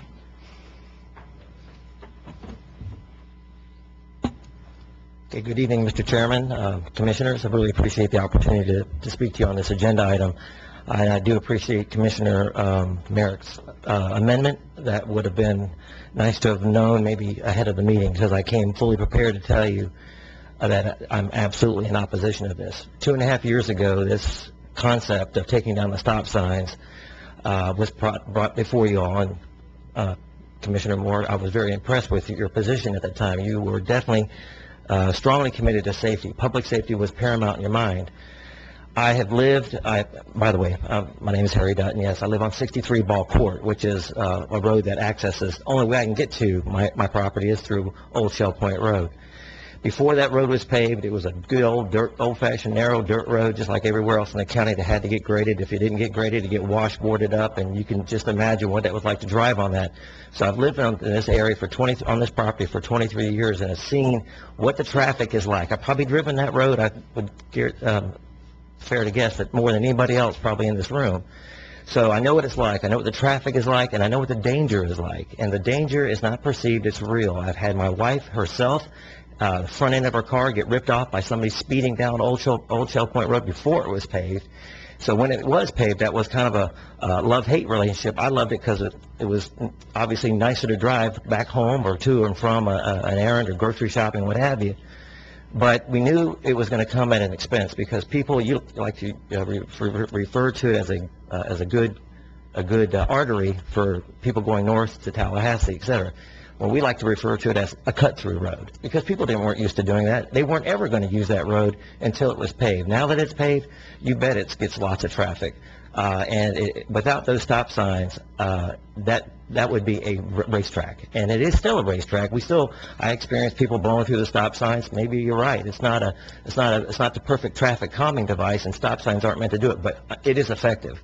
It does. For those folks that do abide by the traffic laws, do stop, and anybody behind them that wasn't going to stop has to stop, because they're part of the traffic train going north or south. So it's very important. It's realistic. The road is used at Bellencourt, Ball Court. It's a designated bus stops. The buses use that road. It is critical that traffic is safe on that road. So I'm not familiar with what was proposed for the traffic calming devices, and I don't know how my neighbors feel about that. That's something, before you ever took action on doing that, I wish that, again, the neighbors that are most affected, the citizens that are most affected, have a chance to really dig into those concepts and give you good input back. I'm not prepared to do that with you tonight. One of the things that you heard a lot over and over again was about quality of life and public safety.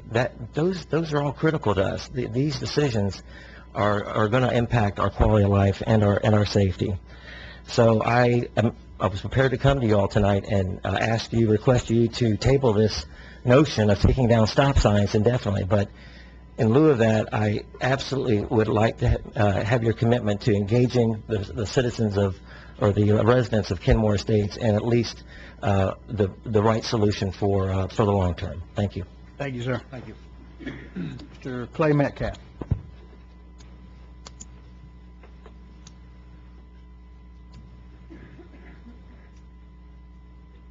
Hello, I'm Clay Metcalf. I live on 46 Old Shell Point Road.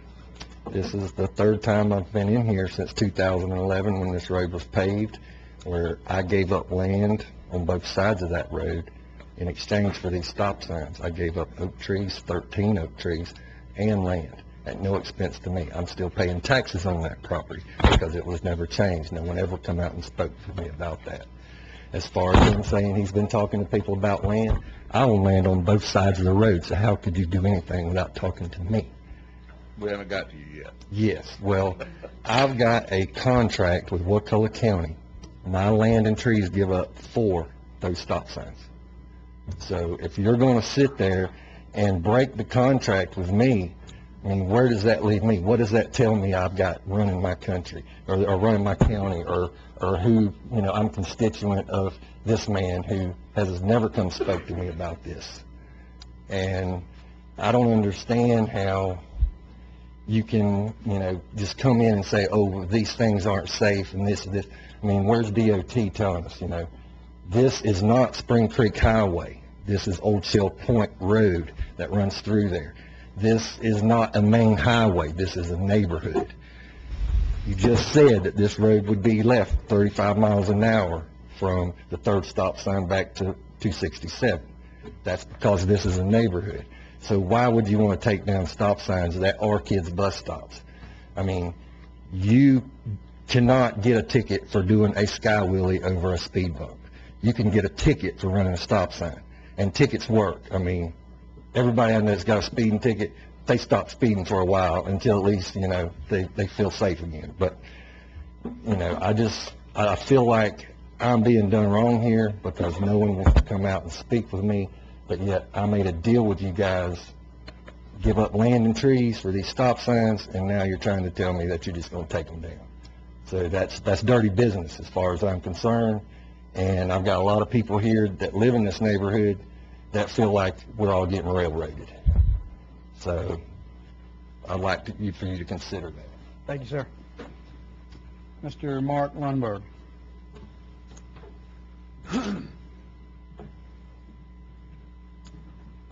Thank you. Mark Lundberg, 321 Old Shell Point Road. Mr. Mayor, you've changed a couple things here. I appreciate that. So, what I want to address is the stop signs. I don't think that's a reasonable option to pull those right now unless you go to calming devices. Several reasons. Number one, the road is only 20 feet wide. For the volumes we have, we're supposed to be 22 feet. And if you consider buses and trucks, it's supposed to be 24 feet wide. Okay? That's on page 33-3. Minimum width of the shoulder should be 6 feet on the south end and 8 feet on the north end, based on the posted speed limits right now, 35 and 45. Some areas, shoulder's less than 4 feet, especially up in the north side, which is 45. I mean, you don't even get 24 feet of clearance between trees on the north end, probably last quarter mile. Minimum width of clear zone, that's an area where you can avoid a car, oncoming traffic, in case it gets into your lane. Should be 10 feet on the south end, should be 14 feet on the north end, based on the posted speed signs. Again, the areas are less than 4 feet. The other issue you brought up was the CDL required vehicles. They're causing a major damage to the road edge, which is a safety issue, especially when they're rutted out. Somebody veers off there and jerks it back, and you don't have any room to maneuver. It costs a lot of money, too, I think, to keep it up. I believe these issues put law enforcement at risk because of lack of safety areas, or areas to safely pull over violators. I mean, they don't have any room to, I don't see how they can patrol that area effectively with no room. The question I have is the liability, what liability does the county assume knowing the road does not meet FDOT recommendations based on the posted speed limits right now, 35 and 45?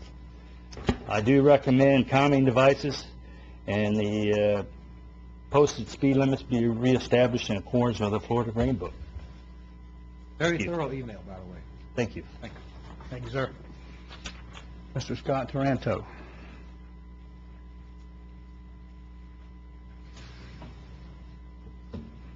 I'm Scott Taranto. I live at 36 Ball Court, and I think you guys have heard some of the problems that exist with that road already. I just wanted to suggest there may be a better way to accomplish what you're trying to accomplish, Commissioner Moore. There's already a highway running about a half mile to our east. We just have to find a way to get people from Spring Creek Highway over to 61. And I think you could use 267 for that, rework those two intersections at 267 and Spring Creek Highway, and then 267 and 61, so that people could flow through there without stopping. You wouldn't have to tear up anybody's neighborhood. You wouldn't have to go back on the county's word to Mr. Metcalf, and you could accomplish your goal. We're actually working on that, aren't we? Sure. Yeah. We've We're on exactly that, going through, if I might, Mr. Chairman, working on going through the state forest and rerouting it, and it will basically bypass all traffic off of your road, but they don't, they don't seem too receptive to us The at this state, point. and, yeah, they don't seem too receptive. Miss Martha McBride. Thank you. I'm Martha McBride. I live at 26 Beeland Courts. I appreciate your time tonight. I appreciate what y'all do for the county. Please do not put any more drastic changes on this road. It is a neighborhood road. It is not a major artery. It's full of people living our lives. I'm going to smile so I don't cry. You've talked about safety. We don't want right-of-way taken to make this road wider. Nobody has talked to us. I don't understand that concept. It's a neighborhood road. And Lonnie Raker could be next. That will cut off. He lives on that road. That will cut off people going and getting stopped at 267 at that major backup. So that could be next. Don't set precedent. Please leave our road alone. Leave it narrow. Don't encourage people to use it. Discourage people to use it by traffic calming. Reduce speed limit 35 the whole way. 45 is just asking for disaster. You've talked about safety all night. Let's keep this road safe. Let's not make it a major artery. You've got roads already for that benefit. There's no traffic jams on Wakulla Springs Highway and 267. And if any changes are going to be made, we ask you respectively to contact us, please. Thank you, and I appreciate your time. Thank you, ma'am. Mr. Bob Danzy. I think I'll pass. All right. I believe that might be a first. Mr. Ken Gooding. Actually, I just wanted to come up here and tell them, I actually support the idea. When that was first paved, it gave us another corridor to go into Tallahassee, and it was like, oh, wow, this is great. 3 stop signs, it ain't so pretty anymore. As far as using Woodville Highway, the majority of the build-out of Crawfordville is between Spring Creek Highway and now headed that way towards Spring Creek Highway from Crawfordville. We know we have a problem on Crawfordville Highway. We need to find an ulterior route, and that's a perfect area. Thank you. Thank you, sir. Mr. David Damon. He must be running for re-election. Commissioners, David Damon, Crawfordville.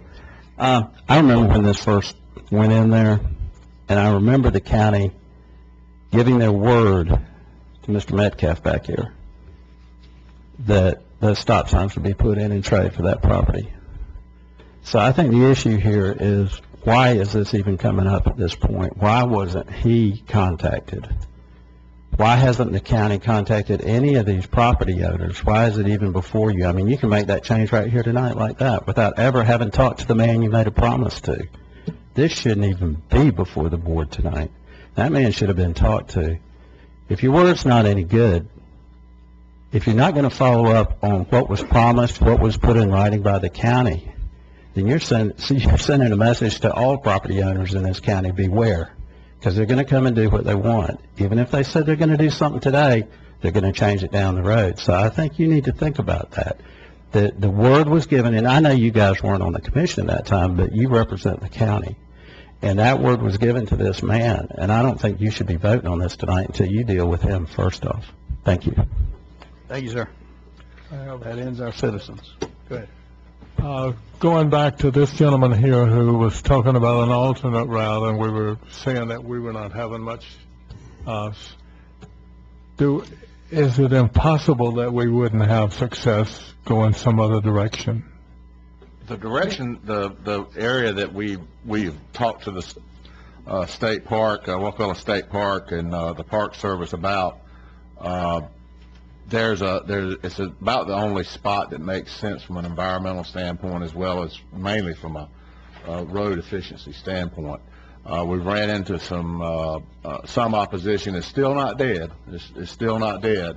But we're working with FDOT, trying to get FDOT to get behind us and help us out with some of the getting over a couple of the hurdles. So, I thought it was a good deal for the state park. Yeah, it's a great deal for the state park, but for some reason they were not wanting to that we're not really using.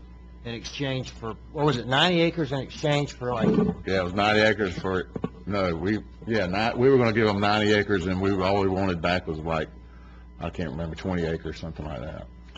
but, you know, I went up there and we met with the DEP, with some other engineers and stuff, and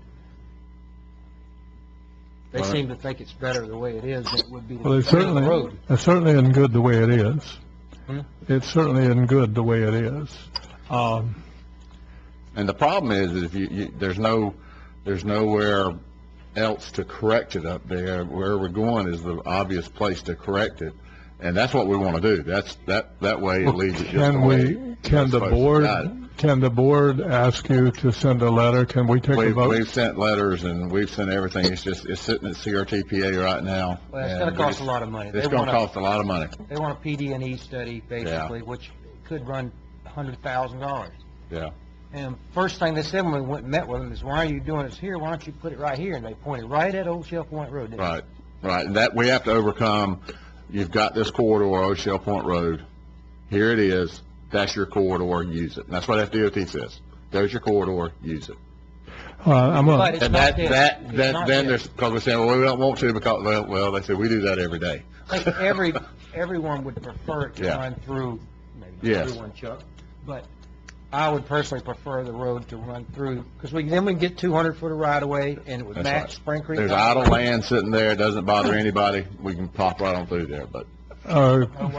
So, Be more wildflowers. Be more wildflowers. They're sitting there right away. There's a real good argument to move it through the park because of what you're giving back to the park, but there's a real expense to doing that. So you have to overcome that expense, because it's only good for the park if you take out the old road, and that's going to be the issue. They can do whatever they Well, want. we actually told them we would take that old road up. We would mill the road because we'll use that as base. Well, that needs to be a part of your argument. Well, because that's the whole we talked to point. Park Service, and they were like, okay, well, we still want you to go through all these hoops, and it is a. But lot of hoops. as far as this issue, Old Shell Point is make this a very effective corridor for moving people north and south, but you've got a promise to Mr. Metcalf that this board You're right. made, You're okay? right. And until we've satisfied Mr. Metcalf, we've made a promise. And I totally agree with him. That's what's bothering me, is that he has it in writing that whatever. Yeah. You have to, I don't think it's in writing, but it's still a verbal agreement. Right, it's a verbal agreement. It's in video, I'll tell you that much. Yeah. Okay. I don't think it's. Hang on. Well, yeah, you're right. I think it's undisputed that a deal was made. I know. Cleve has stood up here and. With all due respect. Why don't y'all let me just meet with Mr. Metcalf and the residents around there? Let's have a little meeting and let's talk about traffic calming devices and all this. That's where, if you can convince them that the traffic calming device is the way to go, and then we let's can go. work out a solution, because I think I think once they understand how these will work, they'll see it's a lot safer than what's there. Well, with all due respect, if I don't have to have a contract with Mr. Metcalf, if I tell Mr. Metcalf that if he'll give me this land, if he'll give me the space, that I will put up a stop sign. That's your word. You gotta. That word should have never been given. Well, it should. That's neither here nor there. But it was. I agree. Let's. If you will draw your motion, let's do what David suggested. Okay, I agree with that. Yeah, I mean, you're right. Mr. Metcalf, we will be with you. You should not use regulatory devices as a negotiating. It should not be done, but let's put the shoe on the other foot. it He was stands fine. up here and says, okay, I'm taking my side of the deal back. I agree. We'd look at him like he was crazy. Mhm. And the same way, he's looking at us like we're crazy. Even Well, that's why we've got to satisfy Mr. Metcalf so that he accepts our I agree 100%. We all agree with that. He gave up his land, which he did. I'm not denying that, under false pretenses. And it should not have been offered a regulatory stop sign, period. And Amen in the end. by the way, we do not do that now, so. So are you not withdrawing your motion? I withdraw my motion, provided David will get Mr. Metcalf Yeah, to we'll You work. got to compensate, and you and I talked about this. Yeah. He gave property, and We'll take care of his tax problem too, so. Yeah, that's Land. awful. Yeah. Good. Very good. All right, that ends our commissioner agenda items. County attorney, anything? County administrator? Well, fire union negotiations have been completed, and the fire union has voted to move forward with the contract, so that'll be coming for you guys in March. So that'll be the next thing. Also, we received a dredging permit last Thursday from Ashley Sands Boat Ramp and Canal dredging, so that dredging will actually begin May 12th, on the 12th of this month, so it'll be closed Monday. We're putting a sign up, what do they call it, we don't have one, we have to borrow from the sheriff's department, but the big reader board, yeah, that's showing that it's, hopefully one day we'll have a couple of message boards, but so anyway, we're going to put that up there when the ramp's going to be closed, and then we'll actually move it to 98 and 98 Surf Road on that Monday and say the ramp is closed. So we're trying to let everybody know, be closed off, and that'll be for dredging. We hope to have that. It'll take about 2 weeks to get all the dredging completed. So we put out a public release today, Right. February 12th through March 20th is what we're planning on, unless we can get it done. That's right. And what we're trying to do, the reason we selected this time period, that's the lowest negative tides that we've got, so we can maximize dredging, so that's the reason to hurry. We also, a big point is we began tying on sewer customers at Wakulla Gardens last week, which is a big thing for us. So we've actually completed and done what we said we were going to do, and to the citizens of Wakulla Gardens and Magnolia Gardens are going to start soon. So, which is a big thing. A lot of staff, a lot of folks put a lot of hard work into that. Shell Point Beach improvements are continuing. Also, we met last week with the airport, also with FDOT about the airport. We're working with we've requested a letter from the Tarpine Association with a determination as to what their intent is with the airport and on what they're planning to do with it, keep it private, what is their plans. As soon as we get that, we'll forward that to FDOT, and that'll begin the process of a transfer. And we've got a couple other details to work out with FDOT, but I don't see any hurdles right there yet, so I think we're in good shape. Very good. Anything further? That's it. Citizens to be heard, Ms. Patty? All right. David Damon, come on down.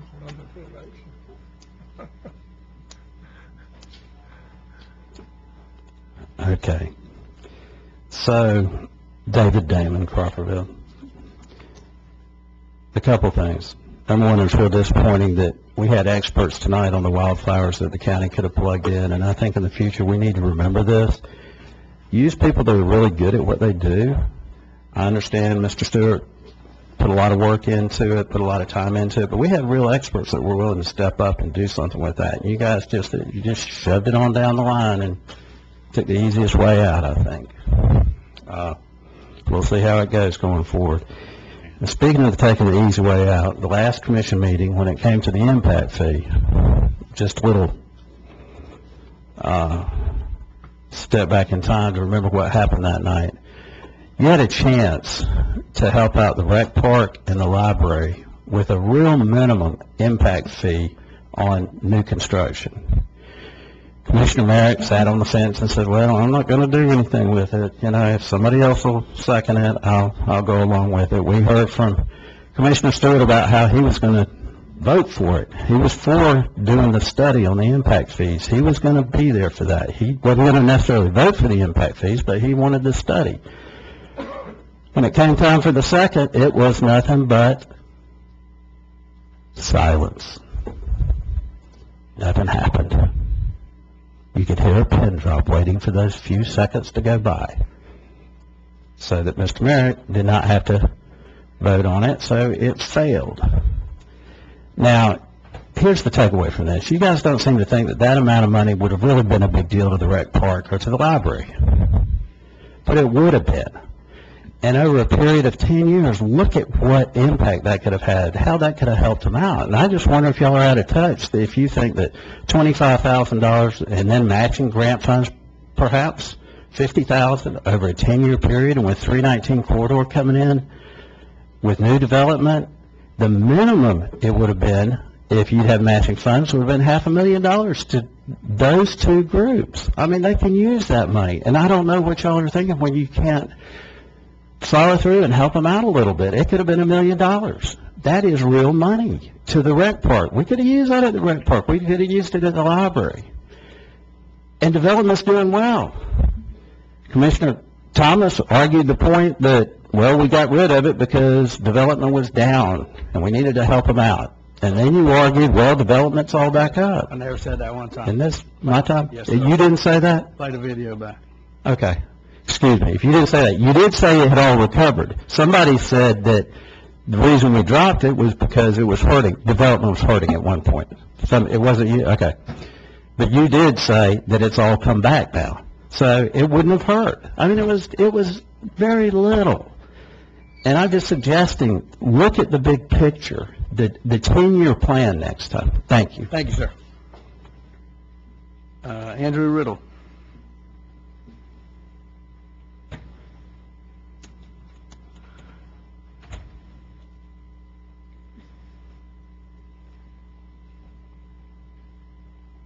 Andrew Riddle, 33 Amy Lane, Crawfordville. I'm going to be short and sweet. It's time for my once-a-year request for two things. Please make sure you're talking into your microphones, because if you're at home, like I have been for the last two meetings, you can't hear a word. I'm going to call out two of y'all for having been the biggest offenders. That's Randy and Chuck. Okay, please keep that in mind. Please keep that in mind. I sit on the code enforcement board, so I sit up there every other month. I know what it is like to try and make sure you're talking into the microphone. Please keep that in the back of your head. The other request that I have, again, my once-a-year request, is please let them say what the agenda item is before you make a motion to approve it. There have been several agenda items where they start out saying, this is motion to approve. And if you haven't gotten a chance to pull an agenda off the computer, you got no clue what just got approved. So please, give people a chance to know what's going on, let them hear what the agenda item is, and let them hear what you have to say. Thank you. Thank you, sir. I thought I was getting better on that, wasn't I? Ken Gooding. I must be doing better. Ken Gooding, Myrtle Avenue. I wanted to speak about what was just spoken about, the impact fees. I was out of town on the last meeting, so I couldn't talk about it. Chairman Thomas, me and you have spoken in long depth about it, and I think what's being missed here... Very enjoyable, though. Yes. I think what's being missed here is the fact that, yes, development will eventually pay for itself. But you go putting up the 280-unit apartment or duplexes or triplexes or whatever you want to do with it. We've got to provide infrastructure to them, not 10 years down the road. Now. And there's only one group of people that actually pay for that now, and that's the citizens. Now, as far as the argument that we had about the increased tax burden of new residents, well, yeah, normally that would be true, but if you bought a house in Wakulla Gardens before the impact fee was waived, you actually paid the impact fee, and you were paying about $124,000 for a Todd. You can't sell a house right now for $120,000 in Wakulla Gardens. Okay, so there's no increase that's happening from when we actually did pay the impact fee. What we getting rid of the impact fee actually did was decrease everybody's property that currently owns, that are currently your constituents. The majority of the people listening to you right now devalued their property $5,000 because comps are what property values are set on. All right, and the one thing that I want, it's just, it doesn't make any sense to me, because of all of the counties that adjusted during the recession, there was only one county in all of Florida that did away with it completely, and that was us. Everybody else, moratorium, 2-3 years, we'll relook at it again. We're the only county that did away with it completely. You're talking about 5% interest on a 30-year mortgage, a $5,000 impact fee is $25 a month. Now, if you can't afford $25 a month on buying a $275,000 house, you don't need to be buying a $275,000 house, all right? We need the infrastructure. We need it bad. And right now, it's coming out of everybody's pockets. You may not have raised our millage rate, but I can guarantee everybody that owns property here knows their fire impact fee's gone up. All their other fees have gone up. Maybe not their taxes, but they're paying those impact fees one way or the other. Thank you. Thank you, sir. Hopefully the real estate situation in the gardens will vastly improve with paved roads and sewer. No. Huh? All right, that ends our citizens to be heard. Discussion items, Randy? I think I've said enough. I think I've said enough. Years ago, we were working on overlays for our communities, and the Panacea overlay was coming forward, and then they started to go for incorporation. I would think we could move forward with that Panacea overlay. They almost had it developed, and it give us direction in what we want in the Panacea area. It's like the Crawfordville Town overlay. Who was working on that? Waterfronts? No, planning and zoning. It was the Waterfronts Committee working with the Planning Department. They were kind of spearheading it, all right? They were spearheading it. Cherie that's correct. Posey was doing it. Okay. Correct. Thank you. I just would, if we can we get a head nod to have them look at it again and develop the overlay? Yeah, I mean, I'm not familiar with it. I'd certainly like to see more about it. Nod maybe to reach out to Cherie and see if they're interested in pursuing it. If they're not interested in pursuing it, Everybody I've talked to is interested down there. Okay. Well, that should be an easy conversation then. Should be an easy conversation. Very good. As long as it's not overloading staff, because we don't have many staff, right, Summer? Yeah. Yeah, I was going to say, it may be a while before we Yeah, can let circle us, back around to that's right, don't that. expect it back at the next meeting. I've got to kick this to you to put it on your list somewhere. Yeah. Maybe we could get a grant to have planning council or something like that do it for the county. That would be easier for you, wouldn't it, have somebody else do it? Absolutely. It would be helpful. That's something, we'll take with that. We don't need to vote. That's the kind of stuff. We'll put it on our list, and you're right, we'll. Good deal. Only thing I have is I'd just like to say congratulations to Nigel Bradham. Yeah. For representing Wakulla County last night. First Super Bowl ring coming home, and I hope that somebody puts together a parade for him and we can welcome him back here and maybe put together a resolution in front of our board, because he made us proud last night. Excellent idea. Basically, I don't have that much. We have lots of farm-raised oysters in Wakulla County now, lots and lots and lots of them. We probably have 15 million oysters in the water right now. This summer is going to be a big time. They're raised in the water column, so they're never on the bottom, so the criteria and the way we handle them is you're perfect with them year-round. It's not just a wintertime oyster anymore. And we have the best that you can buy them at Spring Creek, or you can get them at a building right next to and behind Cito in Panacea. Right next to and behind Cito and Panacea. And if you want to call me, I'll give you their number. But this is a good time to eat oysters, and we have the best in the country. So they're not off the bottom. They're in the water.